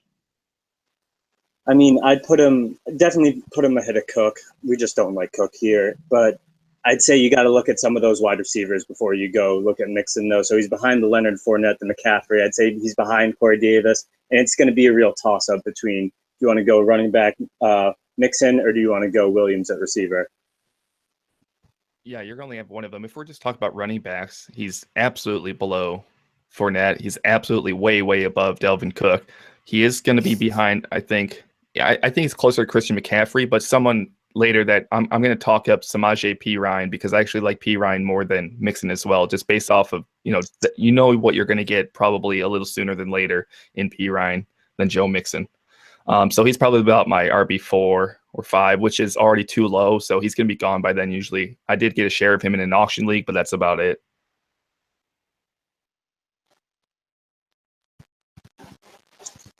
Yeah, it looks like we might have lost D-Rex for a little bit, but I think that's all we have from me. That's all we have from you two. So let's move on to Alvin Kamara, who got drafted by the Saints in round 3, coming out of Tennessee. He's more of that pass catching back, but what do you think about him, Waz? I don't like him as much as it seems like the most of people, but it seems like the public loves these kind of tweener guys who just look electric on the field because they want them to be the same kind of player at the NFL level. He's got that tweener size at 214 pounds, below average speed for that kind of running back at 4.56. And the majority of his passes were swing passes and a lot of screen passes. So, I mean, the same thing that we got like a Kenneth Dixon or a Wendell Smallwood, guys that people want to be good, but they always get a little bit too hyped. But then when kind of push comes to shove and these guys are kind of on the back burner, you know what I mean? He rushed for 70 or less yards in 19 of his 24 career games. And his top 5 rushing efforts came against Bowling Green State, North Texas, Kentucky, Texas A&M, and Vanderbilt. So aside from A&M, he it's not like he was tearing up against some crazy defenses. You know what I mean? So and against some bigger games like Georgia, Alabama, Nebraska, he only averaged 38 yards rushing. I'm like, I mean, he's gonna be using the passing game, but he's not gonna be that playmaker, that game changer that people want him to be, especially. And I know his draft capital, round 3 running back makes him probably look a little better than he is. But I think it's just the Saints trying to reach for their, that Darren Sproles guy. Yeah, but I mean, this is the ideal landing spot for a pass catching running back. The Saints, Sean Payton loves to dump it off to those running backs. Drew Brees loves to dump it off. So, I mean, that's the perfect place for him. At Tennessee, he did move around the field a lot. So, I mean, he does have the experience in splitting out and being able to make those quick turns and catches. But, I mean, I don't think he has that much of an upside with Mark Ingram already there, who is a good pass catcher. With Adrian Peterson coming in, getting a decent sized deal, they're really going to want to get him some usage. He has an incentive in his deal for if he gets over 100 or 1,500 yards. That's an incentive. So, I mean, do you really think Kamara can come on with Ingram getting the bulk of the carries and Adrian Peterson working towards that high rushing total? How much are they actually going to use him? That sucked. I closed the window. Sorry about that, guys. That was a real shit job. An ad started playing on one of the pages I was looking, and all of a sudden I tried to close it quickly, and it closed Chrome. I'm back. All right. Sorry. That was scary. Thank God you guys were able to continue going. Sorry about that. Yeah, we just finished Marlon Mack. We're pretty much good to wrap it up now. No, I'm just kidding. So, yeah, Heartbeat. He did kind of play backup mostly to Jalen Hurd as well. I kind of hate everything that happened with Jalen Hurd because he was awesome to watch, but it actually gave us a reason to pay attention to Kamara. Who knows? It's, similar to what I said about Marvin Lewis there in Cincinnati. Sean Payton's he could be on the hot seat, and he's going to want to use his, quote unquote, shiny new toy as well. They have this, it seems like they have this desire to, get that Darren Sproles role kind of player. So is Alvin Kamara that guy? I don't think he can be, but they might use him as such. I think he comps very well to someone like Devontae Booker, though. So I don't know. I don't think he's that special. I think people are expecting perfect situation and scenario for Kamara. They think because it's New Orleans and that the Saints are going to try to fill that Sproles role, they see that kind of ceiling, which I don't, because they had all this time to fill that Darren Sproles role and they didn't. They tried to do it with Pierre Thomas for a little bit, but it's crowded there now with Ingram, and then you have Adrian Peterson. So year one, I'm off. Dynasty, I'm probably off as well because of his price. Yeah, my big question with him is: are they going to be able to use him in the slot? Because they just lost Brandon Cooks, they sent him to the Patriots. They wanted to reload on defense. So if he does get some work in the slot, I think he could have some value. But he has a low floor, he has a low ceiling, in my opinion. Despite the fact that New Orleans consistently does have the best PPR running back group in the league, I still think there's way too much competition in that backfield for him to get a significant workload. At least for 2. Hey, everybody. We just had a weird disconnect. Google didn't like us there for a second, and we had a weird disconnect. So this is going to be part 2 of our rookie dossier, the 2017 running backs. And we had just finished in a nick of time, Alvin Kamara. So this one, we're going to go in and we're going to start Kareem Hunt, who was drafted with the 86th pick in the 3rd round to Kansas City. This fella is out of Toledo. And, I think he looks pretty when you're watching the game tape on him. It looks like I hope he can translate. I'll let you go into it. I've got some thoughts to do. I'm going to tweet out this link for this show and go for it, one of you guys. I think Kareem Hunt is probably one of the best in his class at being a running back. He's not big. He's not a powerful, bruising running back. He doesn't have that breakaway speed or anything like that. I mean, his measurables, even his metrics, are nothing to, woo over. Yeah, he's not 40 time fast. But the thing is, like, he's best at what he does on the field. He's like, I saw a reference to, he's like a wave of rushing water going down a mountainside. I mean, the water keeps going. It picks up speed. Whatever's in its way just gets mowed down. He redirects. He bounces off of things. You just can't stop. And Kareem Hunt looks fucking awesome on tape. He's like that classic pinball kind of running back who kind of just keeps bouncing off left and right, running through everything. Tacklers have a hard time bringing him down or just hanging on to him at all. For his size, you don't see like 220 plus guys, doing that. So he, they say he was 220 pounds, but at the combine, I was a little worried because I think he weighed it was under 210 or something close to 210. So I don't know why he was cutting the weight or whatnot. But so on his college film, it said he was 220, but he definitely looked closer to that 208 like he measured in. But anything like that, like him looking like that at his size it looked awesome. And the fact that he just kind of ran through and around people and off of people, not slowing down, it was really awesome to watch, which really benefits him because he never had that breakaway speed. He was never that breakaway runner, but he utilizes his defenders and he reads his tackles very well. I bet you he lost some of that weight to get his speed up at the combine. He only ran a 4.62, so he was shedding that weight to get that number down. And I agree with you. You say he looks pretty fast in field. It's just certain players have a better pad speed than others. Go for it, Heartbeat. All right, yeah. We got actually just a day ago we got ESPN's Adam Teicher. I believe that's how you say his name. He actually is the Chiefs beat reporter for ESPN, and he said he foresees Kareem Hunt leading the team in rushing, so I see that as rushing yards and RB reception. So he sees him having an immediate impact. I don't know if I'm the same on that because what I saw is I watched his Senior Bowl game, and I think he was the best running back in Senior Bowl, hands down. There was one play that really resonated with me where he was wrapped up behind the line of scrimmage. He gave the guy a nice little stiff arm and spun out of it for about 9-yard gain for a first down. So he really has that move the chains mentality. One thing I saw though is he really goes down easy from arm tackles. And like there's one play he didn't get tackled, but he was wrapped up, spun around just from someone's arm. And I imagine if that was James Harrison's arm, he would be a dead man. Yeah, I think one thing I'm worried about is are Hunt and Ware going to eat into each other. So obviously the guy you mentioned believes that this could be Hunt's job, but Ware's no slouch. He finished last year 16th in fantasy points, almost had 1,000 yards and missed a couple games. Could get banged up here and there, which will give some opportunities to Hunt. But are these guys going to be eating each other's share? Right now, you've got Hunt's going ADP. He's still in about the 16 to 20 running back zone right now in drafts. And you got Hunt, who's basically like outside 55, 60. So when you're thinking about value in redraft, I'm going to roll the dice on a Hunt, and that's going to change.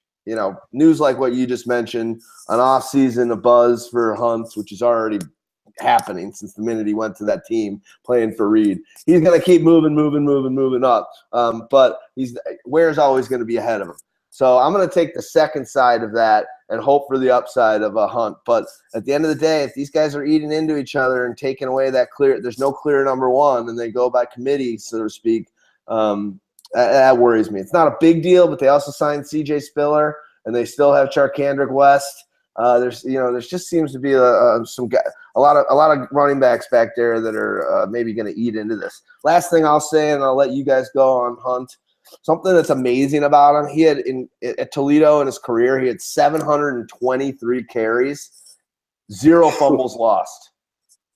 So this guy protects the ball at the NFL level.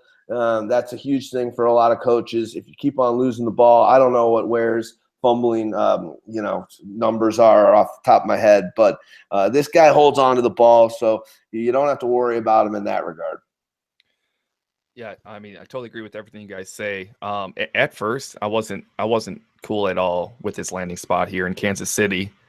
I do believe that Kareem Hunt will kind of move on and take over that Charkandrick West role. Initially, he's going to get like 3 to 7 carries a game and be utilized in the passing game. He's a great PPR asset as well.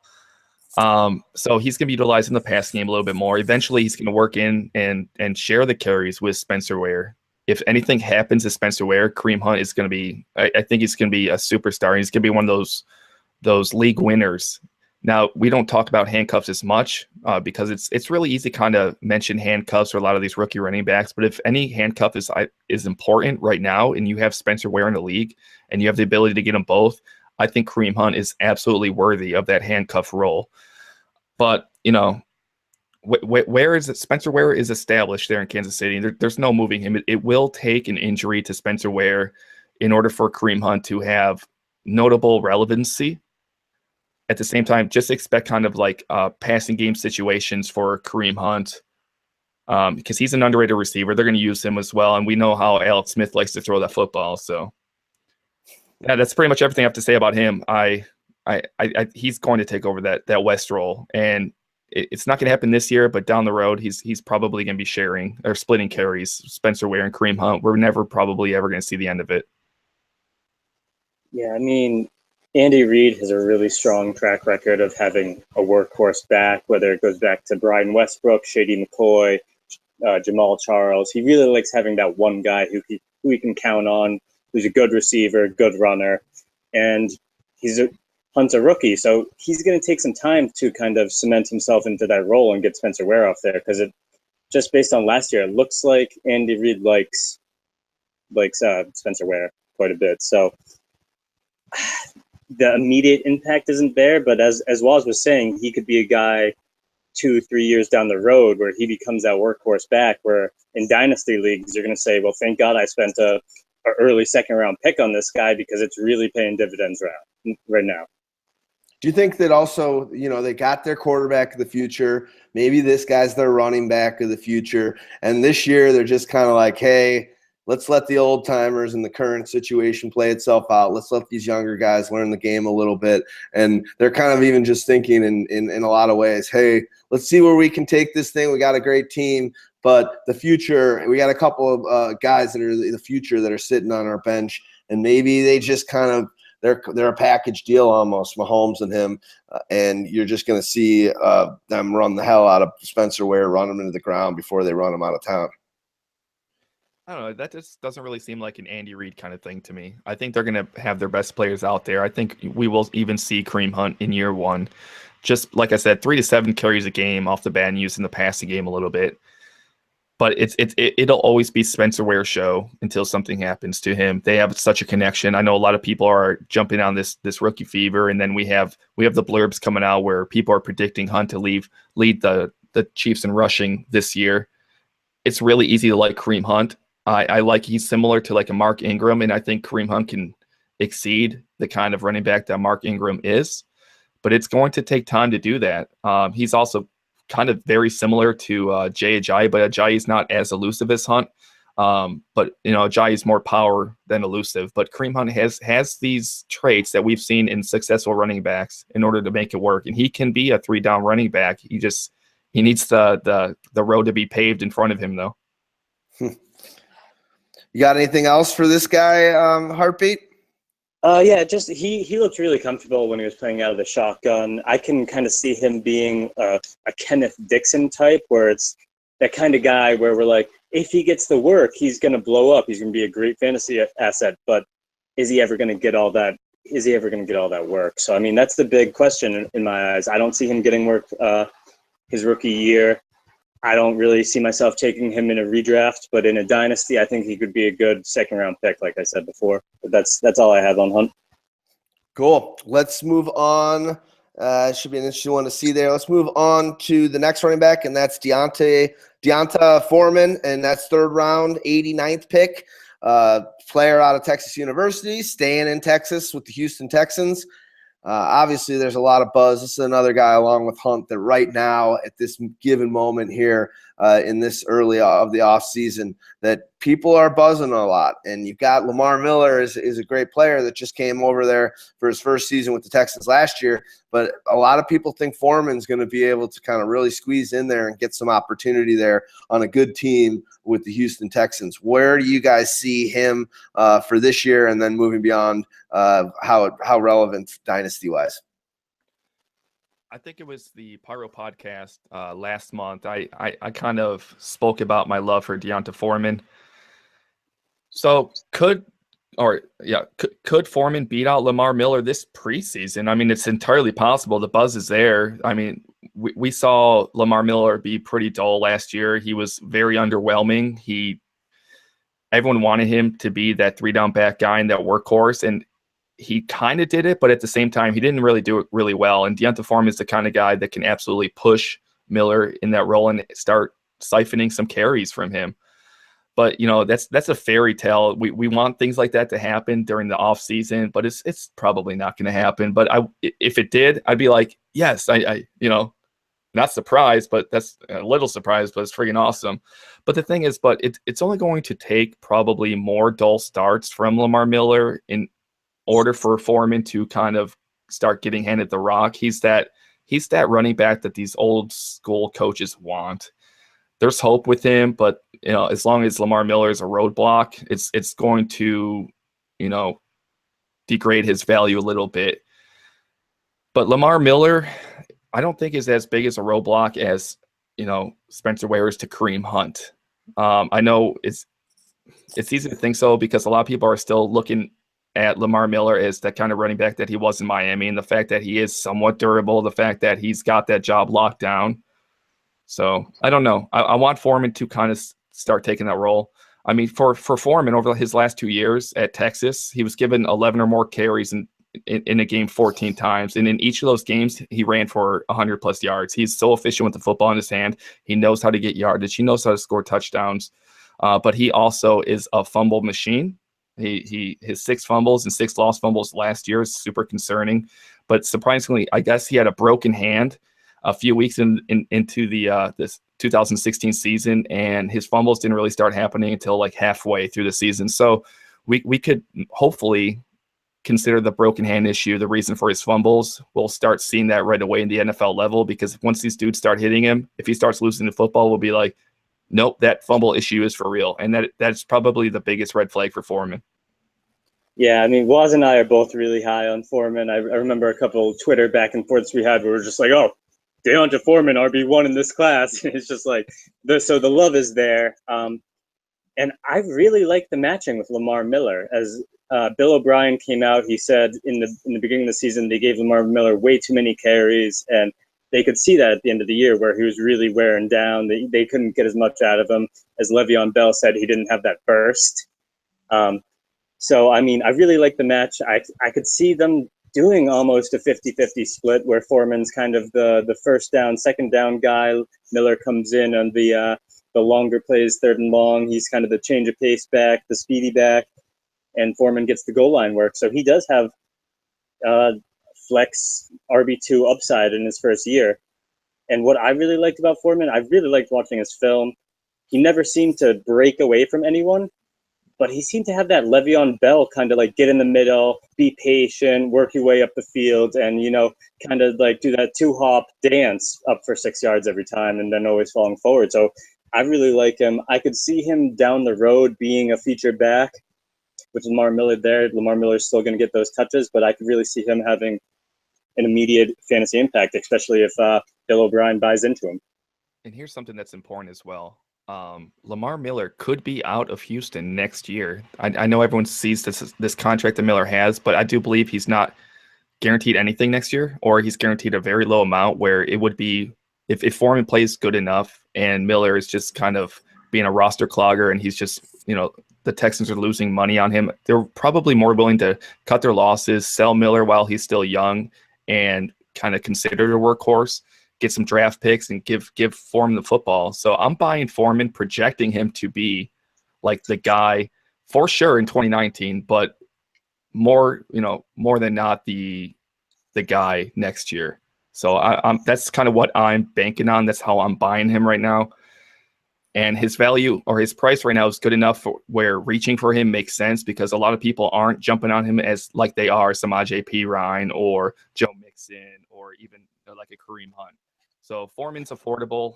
Get him while you can, and he could be the best value come next year if Miller leaves Houston. It's gonna be that big newsworthy, you know, blurb and everything. Like Lamar Miller is gonna get traded, and everyone's like, oh shit, you know, Deontay Foreman. So get on that while you can. I love that for Dynasty. The future, Foreman. You got anything else? Anyone you think he reminds you of? Heartbeat? Someone you think that at this level he could be similar to? LGB, LeGarrette Blount, who just signed in Philadelphia. I see a lot of his game in Foreman. And looking at it, we say that Miller might be out of there. I think Deshaun Watson is going to be starting pretty soon for them, but I think Foreman is a better match with Watson, because Watson can get to the outside and he can run the ball, and that's kind of what Lamar Miller is going to do. So it's going to kind of be like, do you really want Watson and Lamar Miller in the same backfield, or do you want to get that ground and pound Foreman in there who can like run the read option much better? So, cool. Yeah, let's see. I gotta get a little more time with Foreman, and you guys know your stuff on him. So if you got anything else, throw it out now and then we'll run on to our next guy. Yeah, I actually have a comp. So there was another in 2007. There was another 215-pound running back out of Cal, and sometimes you'll see flashes of Marshawn Lynch. So is he as amazing as running back as Lynch was, and the success that he had? Probably not, but you do see flashes of that, and that's always kind of, you know, you stay hoping for that kind of upside. A lot of Jonathan Stewart in him too. You know, you got these big guys who are just quicker than you would think, and they can seem like they do it all. So here's the hoping, guys. He's got a thick body. His lower body, I mean, like in hockey, they're always saying, look at the lower body, those legs. Our boy Charlie Don't Surf used to always say that. When he's running and barreling down the field and breaking some of those runs, I mean, he's thick, he's sturdy, he's like an elongated MJD almost. He's a bowling ball. So I like when I see him turn a corner when he's about to get into the next level. It looks like someone that I wouldn't want to go near with a tackle. So he's a big guy. You know, yeah. I mentioned Lynch. Lynch came out at 215 pounds. So add 20 more pounds to that, and you got Deontay Foreman. Man, punishing to take that guy down. Cool. Well, one of the stories of the NFL draft was James Conner, and he's obviously out of Pitt, and then stays in his backyard and going to the Steelers in the 3rd round, 105th pick. This is a guy that had, cancer and beat it, hopefully, for the rest of his life. Awesome story. There's some great, kind of feel-good stories that came out on ESPN, and just watching the way this guy, even while he was getting his treatments and getting his treatments, he was practicing.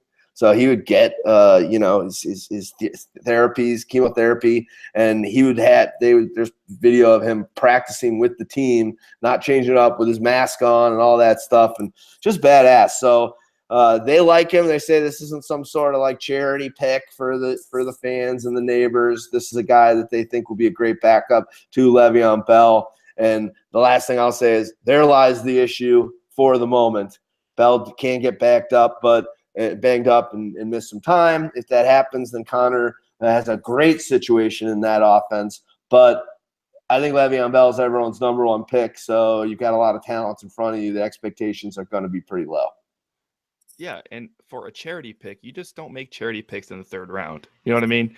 So the feel-good stories are guys that were, like drafting a German wide receiver as, undrafted or late, after that story goes. But third round, 105th overall.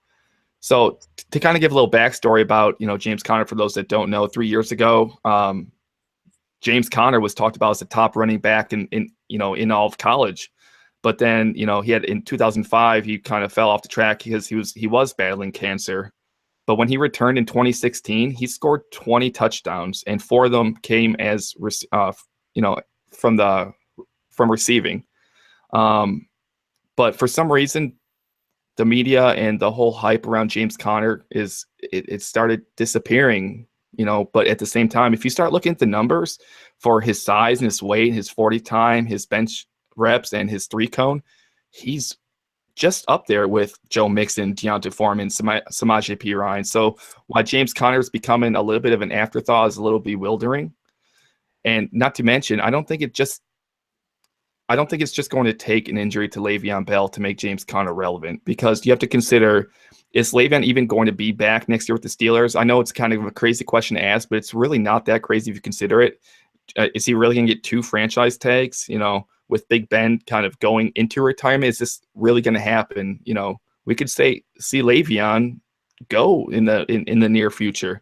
And is he going to stay off the bong? Is he going to stop smoking in 2017? Anything that Le'Veon does or doesn't do, it's still going to, affect his future. And if the backup in Pittsburgh has always mattered.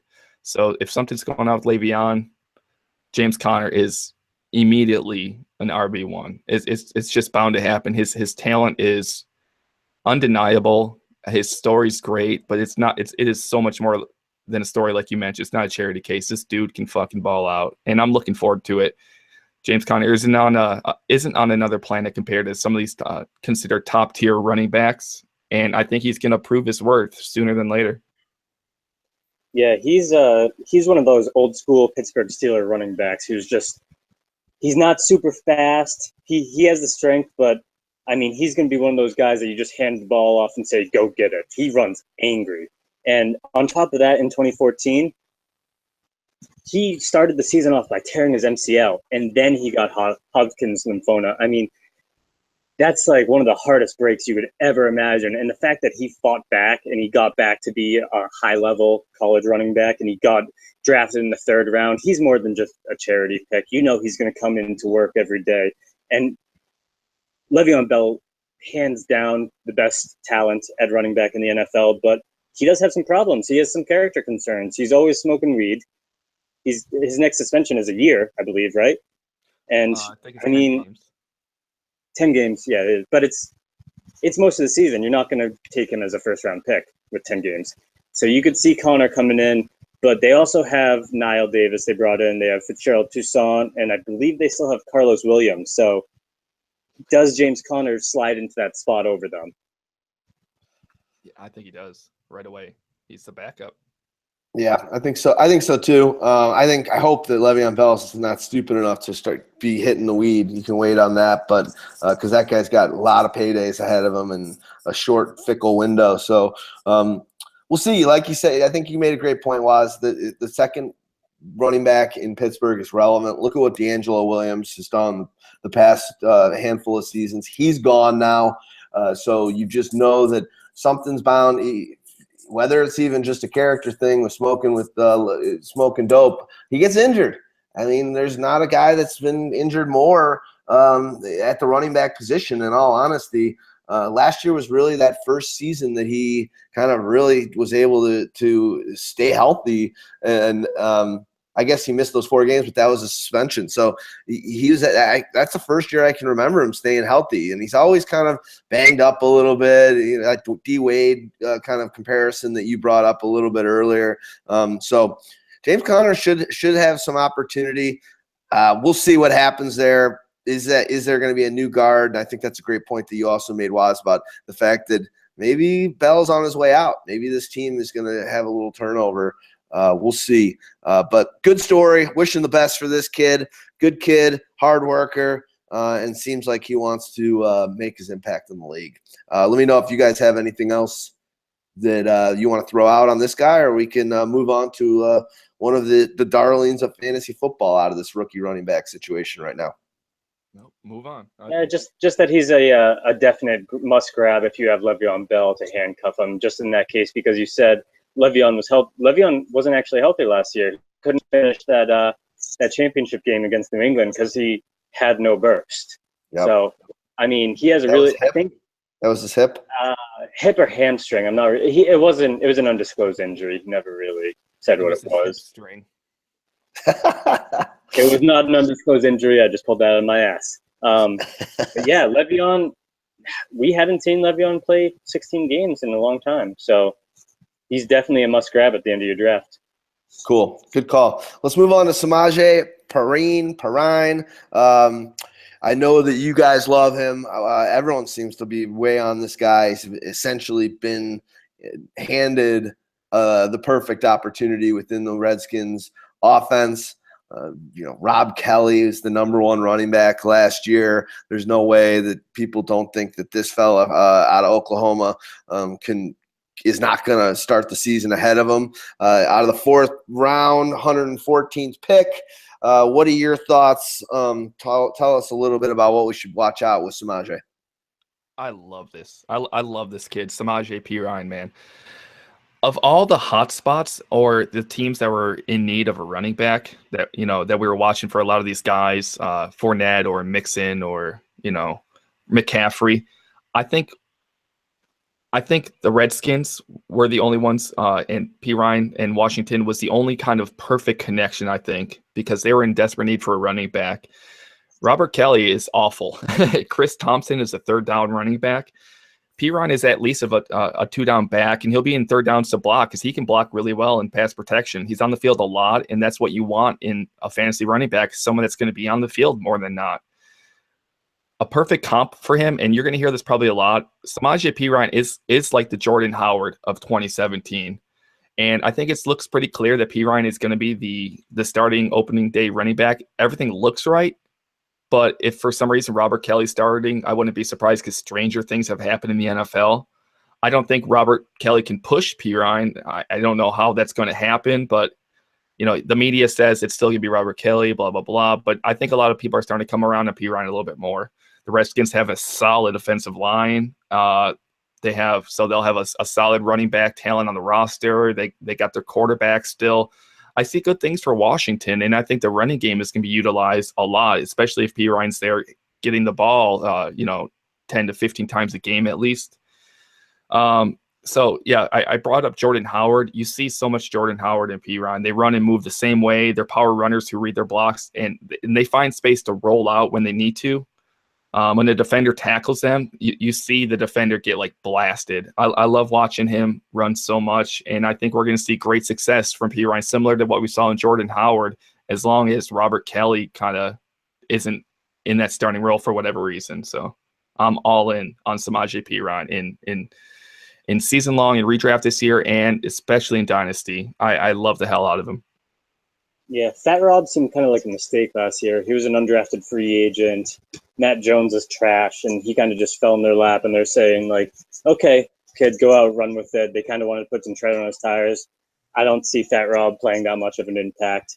That being said, I'm on the other side. I'm not that high on Perine. I think Joe Mixon was clearly a superior talent. I think Perine I think Perine's a little slow, and he's a little hesitant to make cuts. He's kind of the guy that's going to get the ball, and he's going to run straight at the middle linebacker, try to run him over rather than try to get around him. And I could see that having a negative impact on him. But then So we both say he's going to get a good number of touches. Probably, what do you think, like 200 touches this year, around that area? As long as he is that guy in Washington, I absolutely believe so. Yeah, that's his upside. But we all kind of think Kirk Cousins is leaving next year for San Fran. So what do you guys really see from Pirine with that team, with all those receiving options, but no quarterback? That's even better for him. Even if they overplay the run, I think P. Ryan has the talent, especially with the volume, to make it work. With that offensive line, I think it's more so the offensive line than it is the quarterback. And we can't really compare his situation. And let's say I was talking about how lousy Blake Bortles was and how defenders always overplay the run on Leonard Fournette. Same thing that happened with the Rams and Todd Gurley. I don't think that's going to be the case for P. Ryan here in Washington. That offensive line is going to hold their own, and P. Ryan's going to make it work. And I think it's even going to benefit a future quarterback, whoever they bring in. But you mentioned, I know it's an area of, or it's a perfect debate topic. Everyone's like Team Mixon or Team P. Ryan. I understand how he wasn't as sexy or as turbulent as Joe Mixon was. The camera was always on him later in the season and stuff like that. But as I mentioned, I think Mixon benefited greatly from playing against some shitty defenses, because when he actually started playing some good teams, his games weren't anything special. And I thought Samaje Perine was more successful at Oklahoma than Mixon was. But that's just my opinion. I know their numbers are so close, but when you actually watch him against similar opponents, because they're playing the same games, I loved what I saw from P. Ryan a lot more. Well, the one thing you can say with P. Ryan we like to talk about the explosion factor. P. Ryan has the biggest game in the history of college football, and that game when you were talking about that a few weeks ago, I was blown away. 427 yards against the school I went to, Kansas, KU. That is ridiculous. In that game, he had 5 touchdowns as well. So he can take the workload. He can bust some long runs, and he can give you some explosion factor games. He's going into that perfect situation at the Redskins. So I think the buzz about him will keep growing once he is kind of handed the torch. It's not even going to be handed. I totally agree with you, Heartbeat. Fat Rob just was the right man in the right place when Matt Jones kept on fumbling the ball and just kind of sucking. So they went out, they got their guy. I think he's going to get a shitload of carries. I agree. I think that threshold is about 215 carries, and it's a good offense. It's not like he needs to come in and be the end all be all. So there should be a lot of fantasy points there. I think he's a low end running back too. And with some upside of some explosion games when they kind of get up big and they can just kind of run it out. I think he's well suited for that type of style of game. So what else you guys want to throw out on this guy? I'm actually just a little bit curious, Heartbeat. Who would you prefer in Dynasty? We talked about Cincinnati's offensive line and how he's stuck there with Jeremy Hill and Giovanni Bernard. Would you prefer Joe Mixon or Samaje Perine in Dynasty today? And the reason I ask this is because I think a lot of people are going to have to consider this. So I just don't want to share my opinion on Dynasty, because it is P. Ryan for me. I know it sounds crazy, and I'm willing to defend that, and I think I am right now. But it's not as far apart as people think, because on paper, yeah, it screams Mixon. But if you really kind of consider everything, there's a case to be made for either. Yeah, it seems more like it's a style pick. I mean, if you're looking at the old generation, if you're a Jamal Charles fan, you're going to side with Mixon. If you're more of that beast mode Marshawn Lynch fan, you're going to go Pirine. It's just kind of, who do you want to root for? I mean, Pirine wasn't going around Oklahoma beating up chicks, so he's got that going for him. I mean, you can see he is a workhorse with that 427-yard game. I think that was broken the very next week by Melvin Gordon, but I could be incorrect. It could be the other way around. But yeah, he did set that record. I'm still on Team Mixon. I think what he can do rushing and receiving down the road, I think that that Cincinnati Bengals team is just going to be a better team in general for their careers, because they have Andy Dalton, they have those wide receiver options, and I'm on Team Mixon, but I could definitely see the case where P. Ryan comes and he takes over that role, and he just never really looks back. One comp that I really like for him is Michael Turner Burner, He's not the fastest guy, but he does have that kind of breakaway speed. He can bust that long one on you, but he's going to be more of a ground and pound type of guy, the 20 carry type of guy. And I mean, that's what we love in fantasy football, is those workhorse backs. He's sturdy. To me, he's got a little bit of a Ricky Williams. I think should be interesting. I think path of least resistance for me to answer the question. I'm not a big dynasty guys like you. So, and that's why I know that Waz ain't asking me about it. But I think path of least resistance. I think day one you're going to be able to see the fruits of the Samaje labor, and as a fantasy owner, especially in redraft.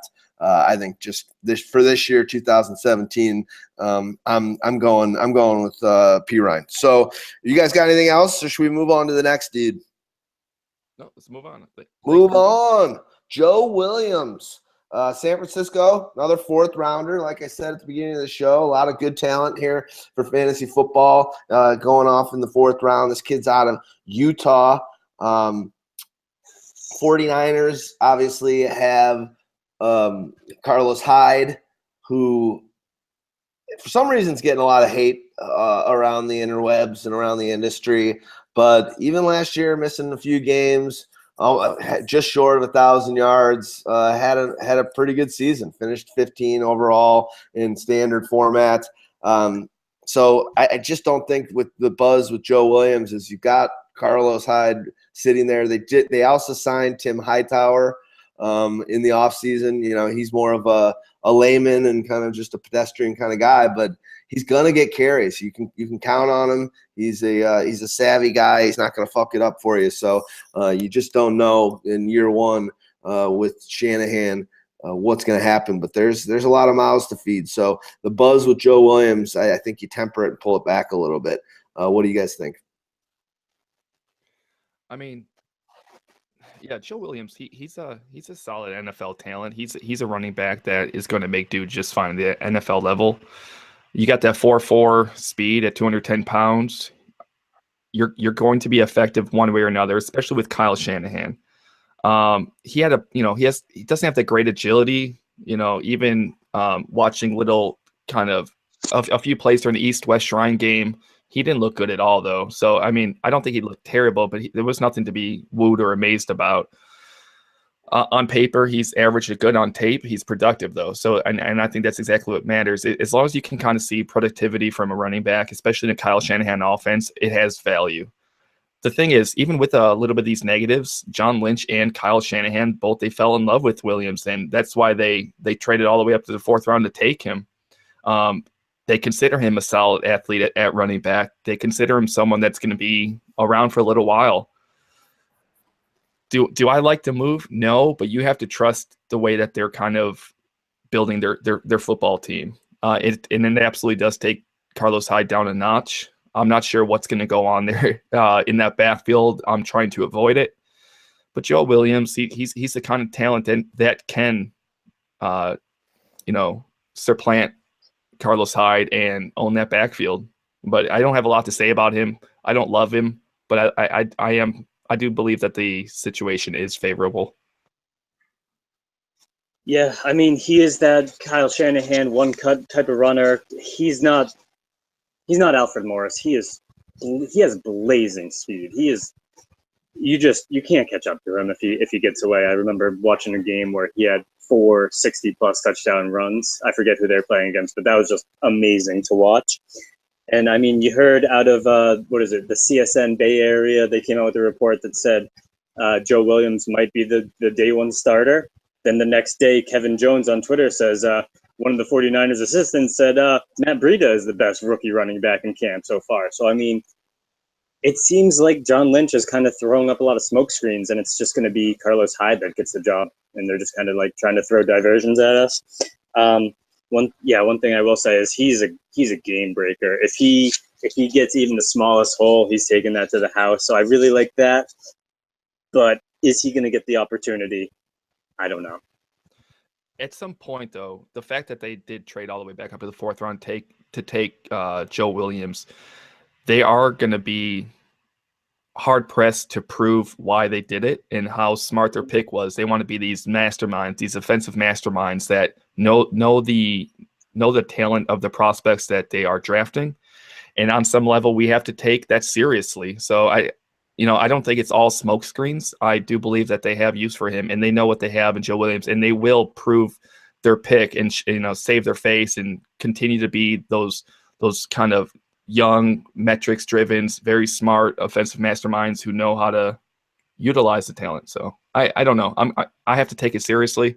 I don't know. I don't love think about it this year, nor do I really love think about it in Dynasty. But once again, we have to take Kyle Shanahan and John Lynch a little seriously, especially because they traded up. It's not like it just fell to him. They moved up and they took their guy. Well, I think also when you think about Shanahan, he's great at the balance on his offense between pass and run. And that's when he had the weapons like Julio Jones and a quarterback like Matt Ryan. And he's still sticking to the run. They had that two kind of Freeman and Tevin Coleman situation when he was in Atlanta. And now he might be building his own where he's going to have that run and gun, two-headed monster happening in San Francisco. Obviously here with Williams and Carlos Hyde. And we know the passing attack on San Francisco here today is nothing even close to what he had with the Falcons. So I think you could almost maybe make a case for the fact that he's going to be running more this year and figuring out a way to kind of control the game a little bit more on the ground. So Williams and Carlos Hyde can both have plenty of opportunities. Agreed.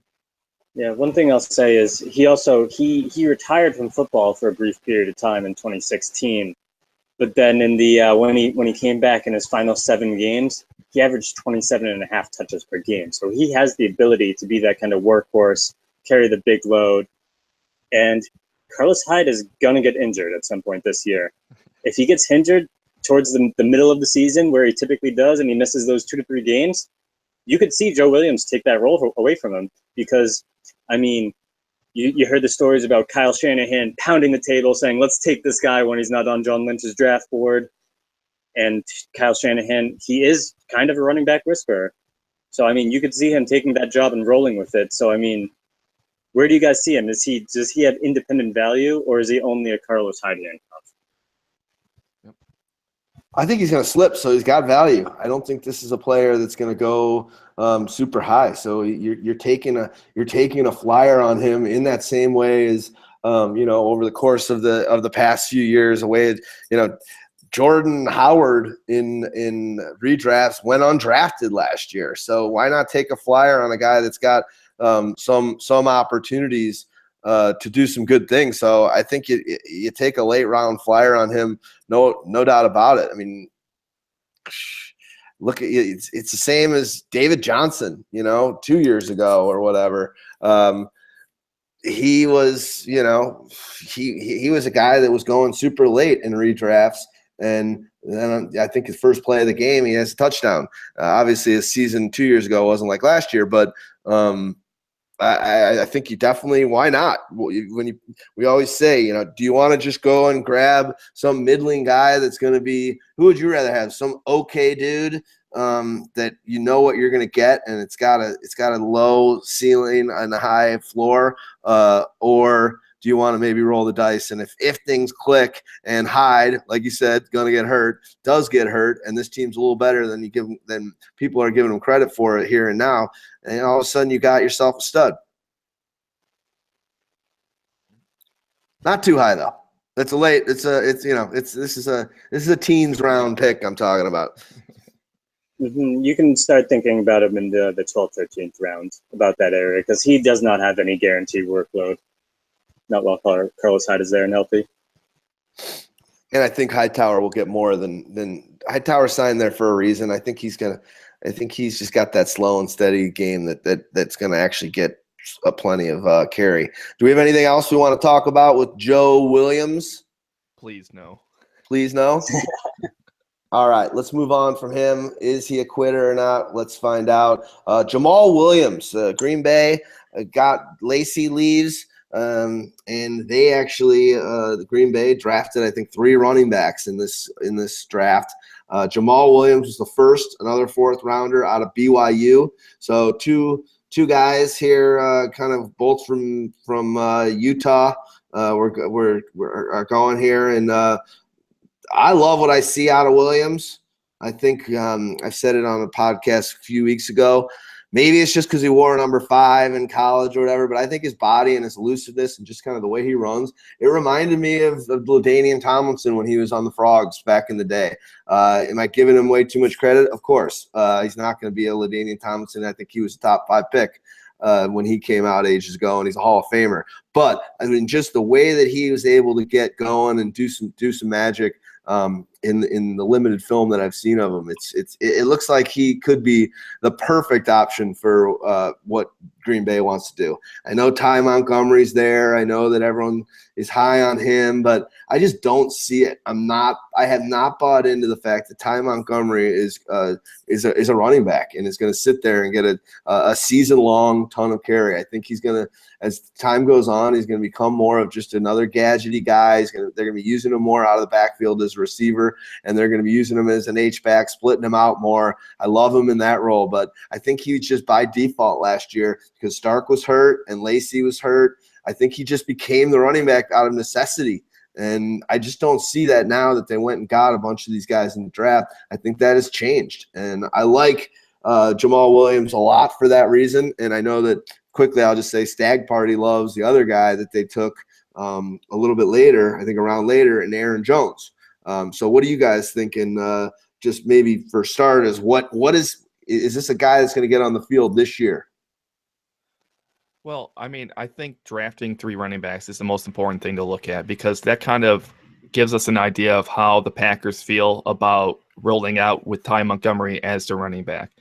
Ty Montgomery is still going to be that guy, but yeah, Jamal Williams is well, the best running back out of the 3 options that they had. Williams is good when he has the ball in his hands. I don't think he's amazing. I know Stag Party said he likes Aaron Jones a little bit better. Aaron Jones is like the pass catching option, and I think Jamal Williams is kind of like a little bit more of the traditional running back style. And I don't think we have to worry too much about Devontae Mays. He was a 7th round pick, and I think they kind of drafted him more as their fullback. But we're going to see Williams get the most touches, but who knows what kind of action he's going to get in the passing game, especially with Aaron Jones out there. And who knows at the goal line, are we going to get Devontae Mays or Ripkowski there to blast it in? So Jamal Williams' upside from a scoring standpoint, I don't like it very much, because, yeah, you still have Ty Montgomery. Is he going to get those touchdowns? Probably not. Is he going to get those receptions? Probably not. So very, very limited upside. I don't really like what's going on there in Green Bay's backfield. I'm pretty sure it's going to take us a year to probably figure it out. But Ty Montgomery, he's not gone. He's still going to be there. It's not going to be the Jamal Williams show. So, I mean, it's what you're going to get out of a round 4 running back pick, late round 4, or I think it was early round 4. You're going to get a guy that may or may not pan out. And with as crowded as it is right now, it's probably not going to pan out. So there's a lot that needs to happen in order for him to be relevant. I'm going to avoid this situation unless, I just kind of want to take that late round lotto ticket dart throw on Jamal Williams in my late rounds. Yeah, I'm in the same boat. I'm not that high on his talent. I mean, he had some good film, but one thing I want to point out, he had the most poorly executed flea flicker that I have ever seen in my life. It was maybe he took one step and then fired it back to the quarterback, who threw it like maybe a 35-yard incompletion. But I mean, that was the worst flea flicker I've ever seen. I know that's not going to translate over to the NFL in any way, but one thing I will say about him, I kind of see him and I see the Green Bay Packers in this situation. He reminds me of Ben Jarvis Green Ellis. He only had 2 fumbles in his 369 touches over 3 seasons. So he could be that kind of guy that comes in for him, and they're going to want Ty Montgomery protecting Aaron Rodgers and in passing downs. He's not that pass protector that they're going to have out on the field very often, because it's the Aaron Rodgers show there. But I mean, I could see him being one of those guys that gets you the 15 rushes for 75 yards, no fumbles, and maybe he'll get into the end zone. And that's really what I see on him. But you see that long term more, right? I see that maybe 2-3 years down the road for about the same 2-3 years. Yeah, we know that it's a passing attack there in Green Bay. That's not going to change. But keep an eye, if one of these guys is the clear cut and is a great player and has a good offseason and a good training camp and a good preseason games and just becomes the de facto buzz number one running back, then things can change a little bit. But no one knows right now if it's Jamal Williams or Aaron Jones. Who knows who's going to get that? You still got Ty. So a lot of unknowns there, no question about it. But one thing we like to say, power in numbers. It's good to have a player that's going to be on a team that scores a lot of touchdowns, and Green Bay fills that role. Yeah, we just need to see how Ty Montgomery fits in, and then it's going to be a little bit more clear. There's no reason to really take a stab at him this year, especially since he's not that pass-catching type of running back. If you are going to take a stab on one of these Green Bay running back twos, it's probably going to be Aaron Jones, just because of the volume that Aaron Rodgers dishes out. Cool. You got anything else, Heartbeat? For the most part, I'm staying away. That's it? Okay. Cool. Well, I'm going to keep an eye on that whole situation. I seem to never have Packers players, but I'm kind of liking them a little more because they're trying to address this running back situation that's been not too great the last couple of years. So let's go on to this is going to be our second to last guy we're covering, and this is Wayne Gallman, Wayne Championship Gallman. Nickname is Wayne, the Wayne Train. I just want to tell people in the football circles, stop naming people Train. There's too many trains. Ajay is the Train. There's just too many. There's been too many trains. It's been used. It's not a nickname. It's taken. Move on. Yeah. One thing I'll say about Wayne Gallman is he played in a ton of big games, and he had some great production at Clemson. He's one of those guys that, he went to the New York Giants in the 4th round and still isn't out there on Paul Perkins. Does Paul Perkins have the ability to be that workhorse for them? I don't know. And I could kind of see them going on to Wayne Gallman just because he had some flashes where he picked up blitzes greatly. We know Eli's getting up there and they want to protect Eli. And he could be a workhorse for them. He has really quick feet. He's good on the goal line. The one thing is he's not that great at anticipating where the defenders are going to go. But I could see him winning that battle by in a David Johnson type way, where you see come Thanksgiving, he's going to take that role. He's obviously not going to have that David Johnson impact because David Johnson is one of, if not the best talents in the NFL right now. But I really like Wayne Gallman. He played out of the shotgun a lot at Clemson. He's going to be playing in the shotgun with the Giants. Eli does kind of get happy feet, and he's going to want to check it down a little bit when they're coming off the edges. And the one thing I'll say on the other side is he runs straight up, and he's about 6'1". That could lead to a lot of injuries because they can just go at the knees, and I could see him going down pretty easily. I really like the NFL player comp of Kyrie Robinson. I see a lot of Kyrie Robinson in him as the kind of guy who's going to turn his legs and try to work for more yards up the middle. But will he have that big workload, especially with the Giants and their passing offense? I don't know. For me, he looks more like a wide receiver at playing running back. He kind of has almost like a Bolden type body, but he's a little slighter actually. I don't know. I think one thing I'll say with him is he might not be able to take the workload, but when I was watching him play a little bit, he's definitely thinks he's a little tougher than he is. He's got a weaponized running style where he really uses his shoulders and tries to barrel over people. He's got some okay speed, got some okay size. Maybe he's just one of those guys that's kind of good at a lot of things, but not elite at anything. But he looks pretty good. He had 28 touchdowns the last 2 years. So the guy can get in the end zone. A little undersized, so if he's trying to use those weaponized shoulders, it could put him on the IR. But I just think at the end of the day, he comes into a perfect situation for a team that's running back needy. I'm not sold on Perkins at all. I know Houdini's high on the guy, but I just don't see him being a runner,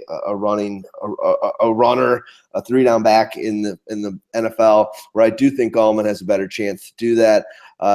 That's really all I got on this guy. It's funny. One thing I was noticing about that pick. This is the pick that they they did for the walkie-talkie. Remember they got penalized last year 10 slots because McAdoo was using his walkie-talkie illegally on the sideline. This is the guy they took for that. So if he ends up being a good player and being their future running back, maybe we can call this guy, instead of Wayne Train, we'll call him Wayne Walkie-Talkie. Yeah, I really don't have any other opinions on Gallman other than what you guys mentioned. So he's not on my target list in redraft nor dynasty. So he's just kind of just a just a guy for me. So no thanks. What do you got? You got anything else you want to drop in on this one, Heartbeat? And then we'll go to our last player. Yeah, he's going to need a great situation in order for him to get any work. I mean, they don't really seem to be dedicated to the run at all in New York, or New Jersey, rather. So he's maybe a last 2-round flyers if you took defense or kicker a little earlier. Other than that, I mean, keep him on your radar, watch him, and maybe pick him up halfway through the season if you think he's going to get those touches. But he's not. I don't think he's a guy you're going to draft in the beginning of the season.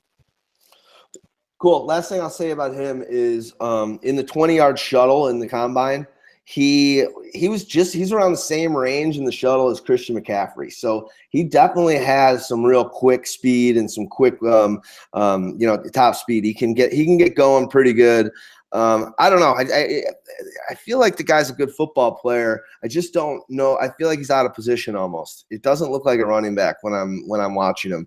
And maybe he got drafted in the 4th round, but maybe if he doesn't have a future as a running back, maybe he's just a good enough athlete where they find another spot to use him. And maybe he was just kind of a product being at Clemson where they just put him where they needed him because there was a bevy of talent somewhere else. Anyway, let's check out into our last guy, and that's going to be Marlon Mack, Indianapolis. They've got another 4th rounder. This guy's out of USF. I'm super down with this guy. Just watching him, I think the situation's perfect. I'll let you guys talk about him, and I'll bounce in here and there. But this is kind of my guy this year. I'm a Frank Gore lover. I believe in him, but he's getting older. And this team needs to kind of spice it up a little bit. I think Marlon Mack's going to get some opportunities to turn some heads this season. He's going to be a flyer that I'm going to be taking in redrafts for sure. I dislike so much about this guy, and I know how highly you think of hhim, but for me, that's why you dislike him. It's because you like him, right? No, like I hate his hype.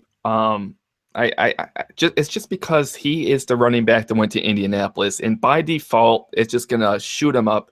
Sure, I've seen some good runs from him, but he's not this special running back at all. He's like a slower Darren McFadden or like a smaller version of like a Latavius Murray, guys that kind of run upright and they just like use some finesse and kind of to kind of move around the field. Not so much physicality, which is what Indianapolis, it seems like they've always wanted to do, and the kind of thing that Frank Gore's done well these last few years.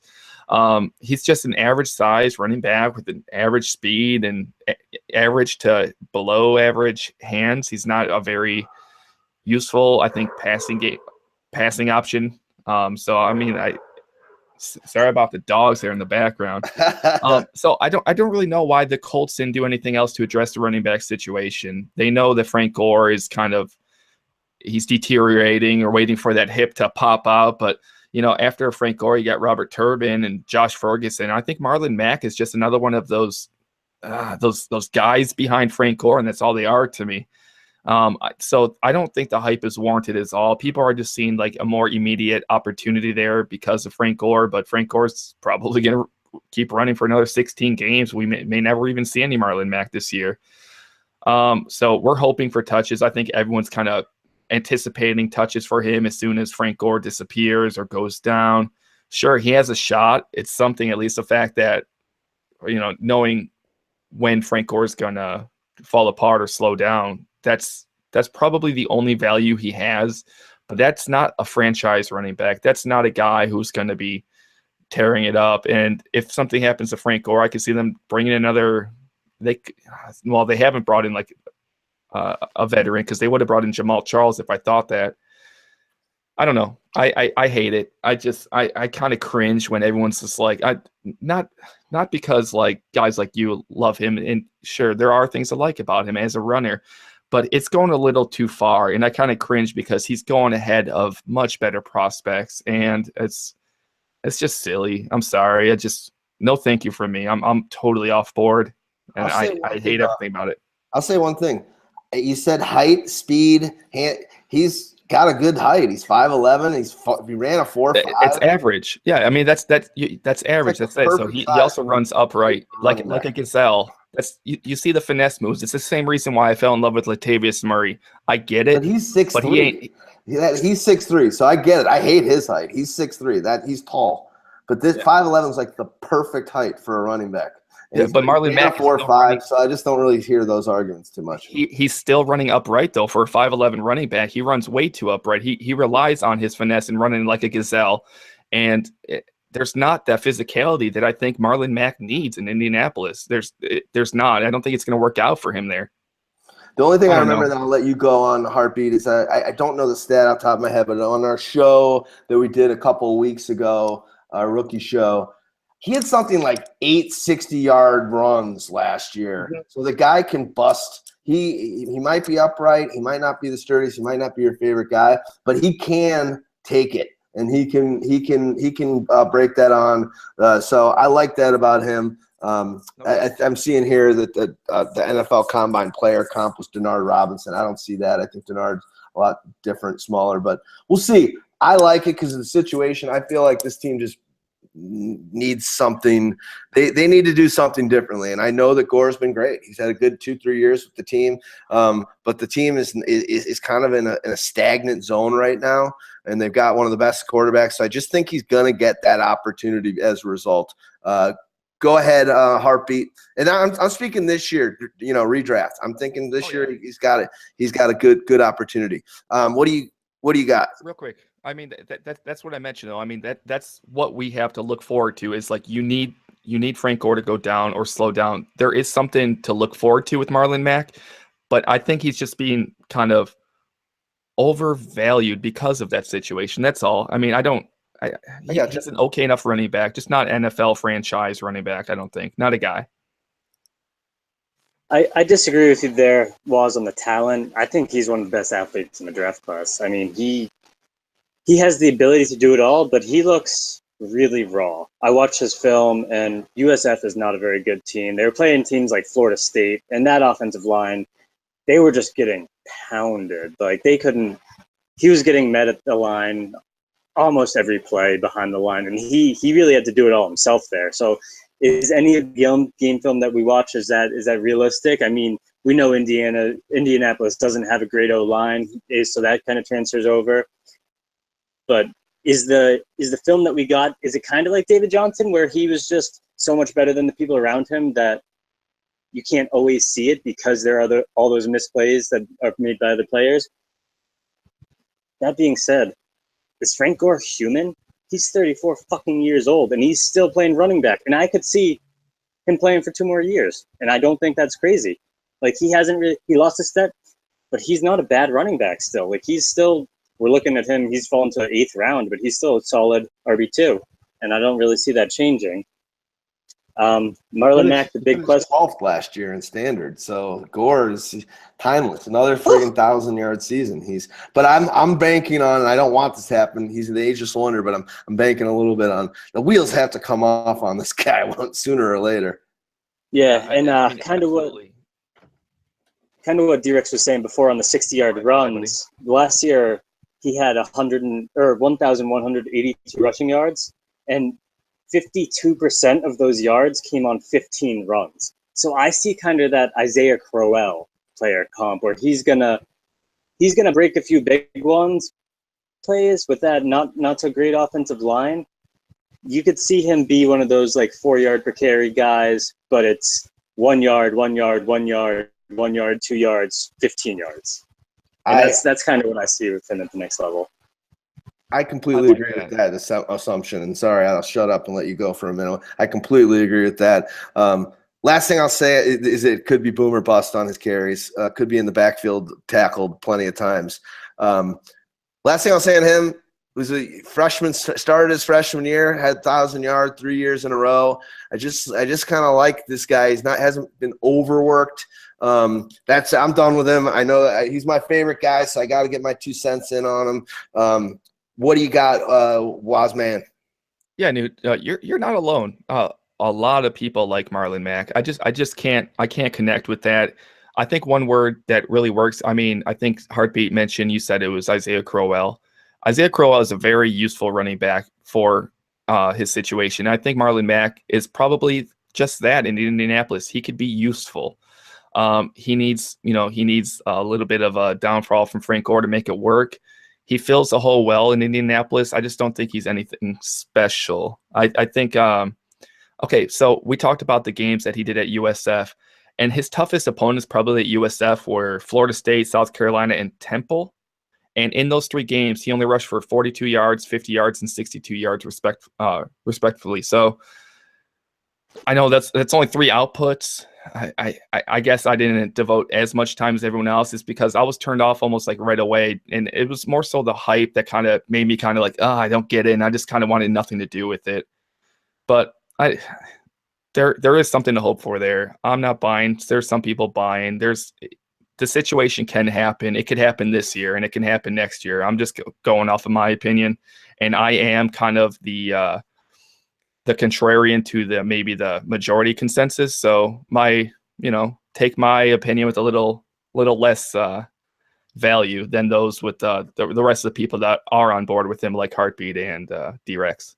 Well, the beautiful thing about it is there ain't no right. We don't know. So, we all have our hunches, and you have your guys you love. I have my guys you love. And that's the beautiful thing. You and Stag Party are very strong in your beliefs, in favorably for certain people and against other people.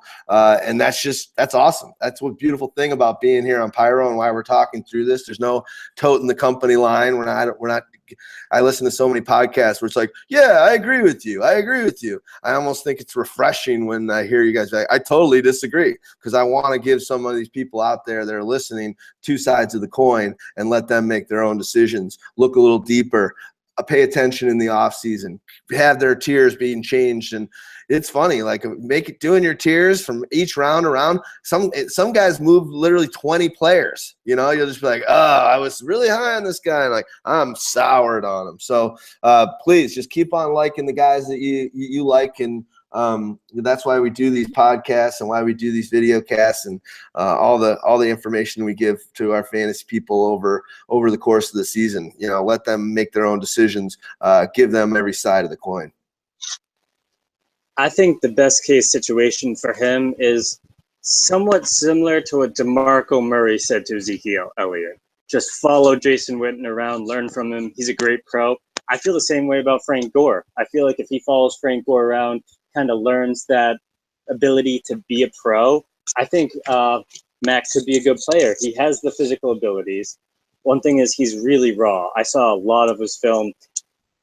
Was it the system that it wasn't a good system for him at USF, or did he just not know what he was doing? I saw him kind of like sitting in there in pass pro, not really chopping his feet, not moving, and kind of getting driven back. And I mean, it's like, is he not good enough to like think on the fly and just play? Is he just not a football player and just an athlete?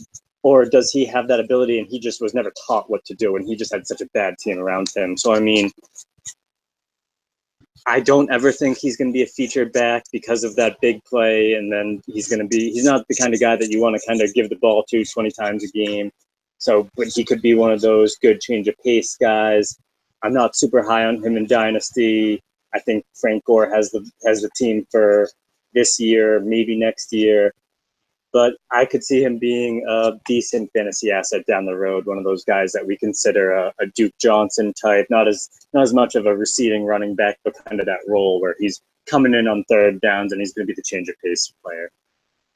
I mean, he's got great brains to pick there for sure. And you mentioned Jason Witten and you mentioned Frank Gore. He's got probably the most optimal, minds in football in Indianapolis that you would want to learn the game from. And I can see that being probably a great resource for him. And I hope he utilizes it properly, because those are guys that know the game and they know it so well. They look how long their careers are. And I'm pretty sure any football player wants that length of career, especially at running back. What Frank Gore's done, he's done what seems to be the impossible nowadays. So let's see what he does. Let's see if he's willing to learn. Cool, guys. Well, good stuff. If you are listening to this show and you didn't check out the first half, we had a bit of an issue, technical issue, where the live show just kind of cut off.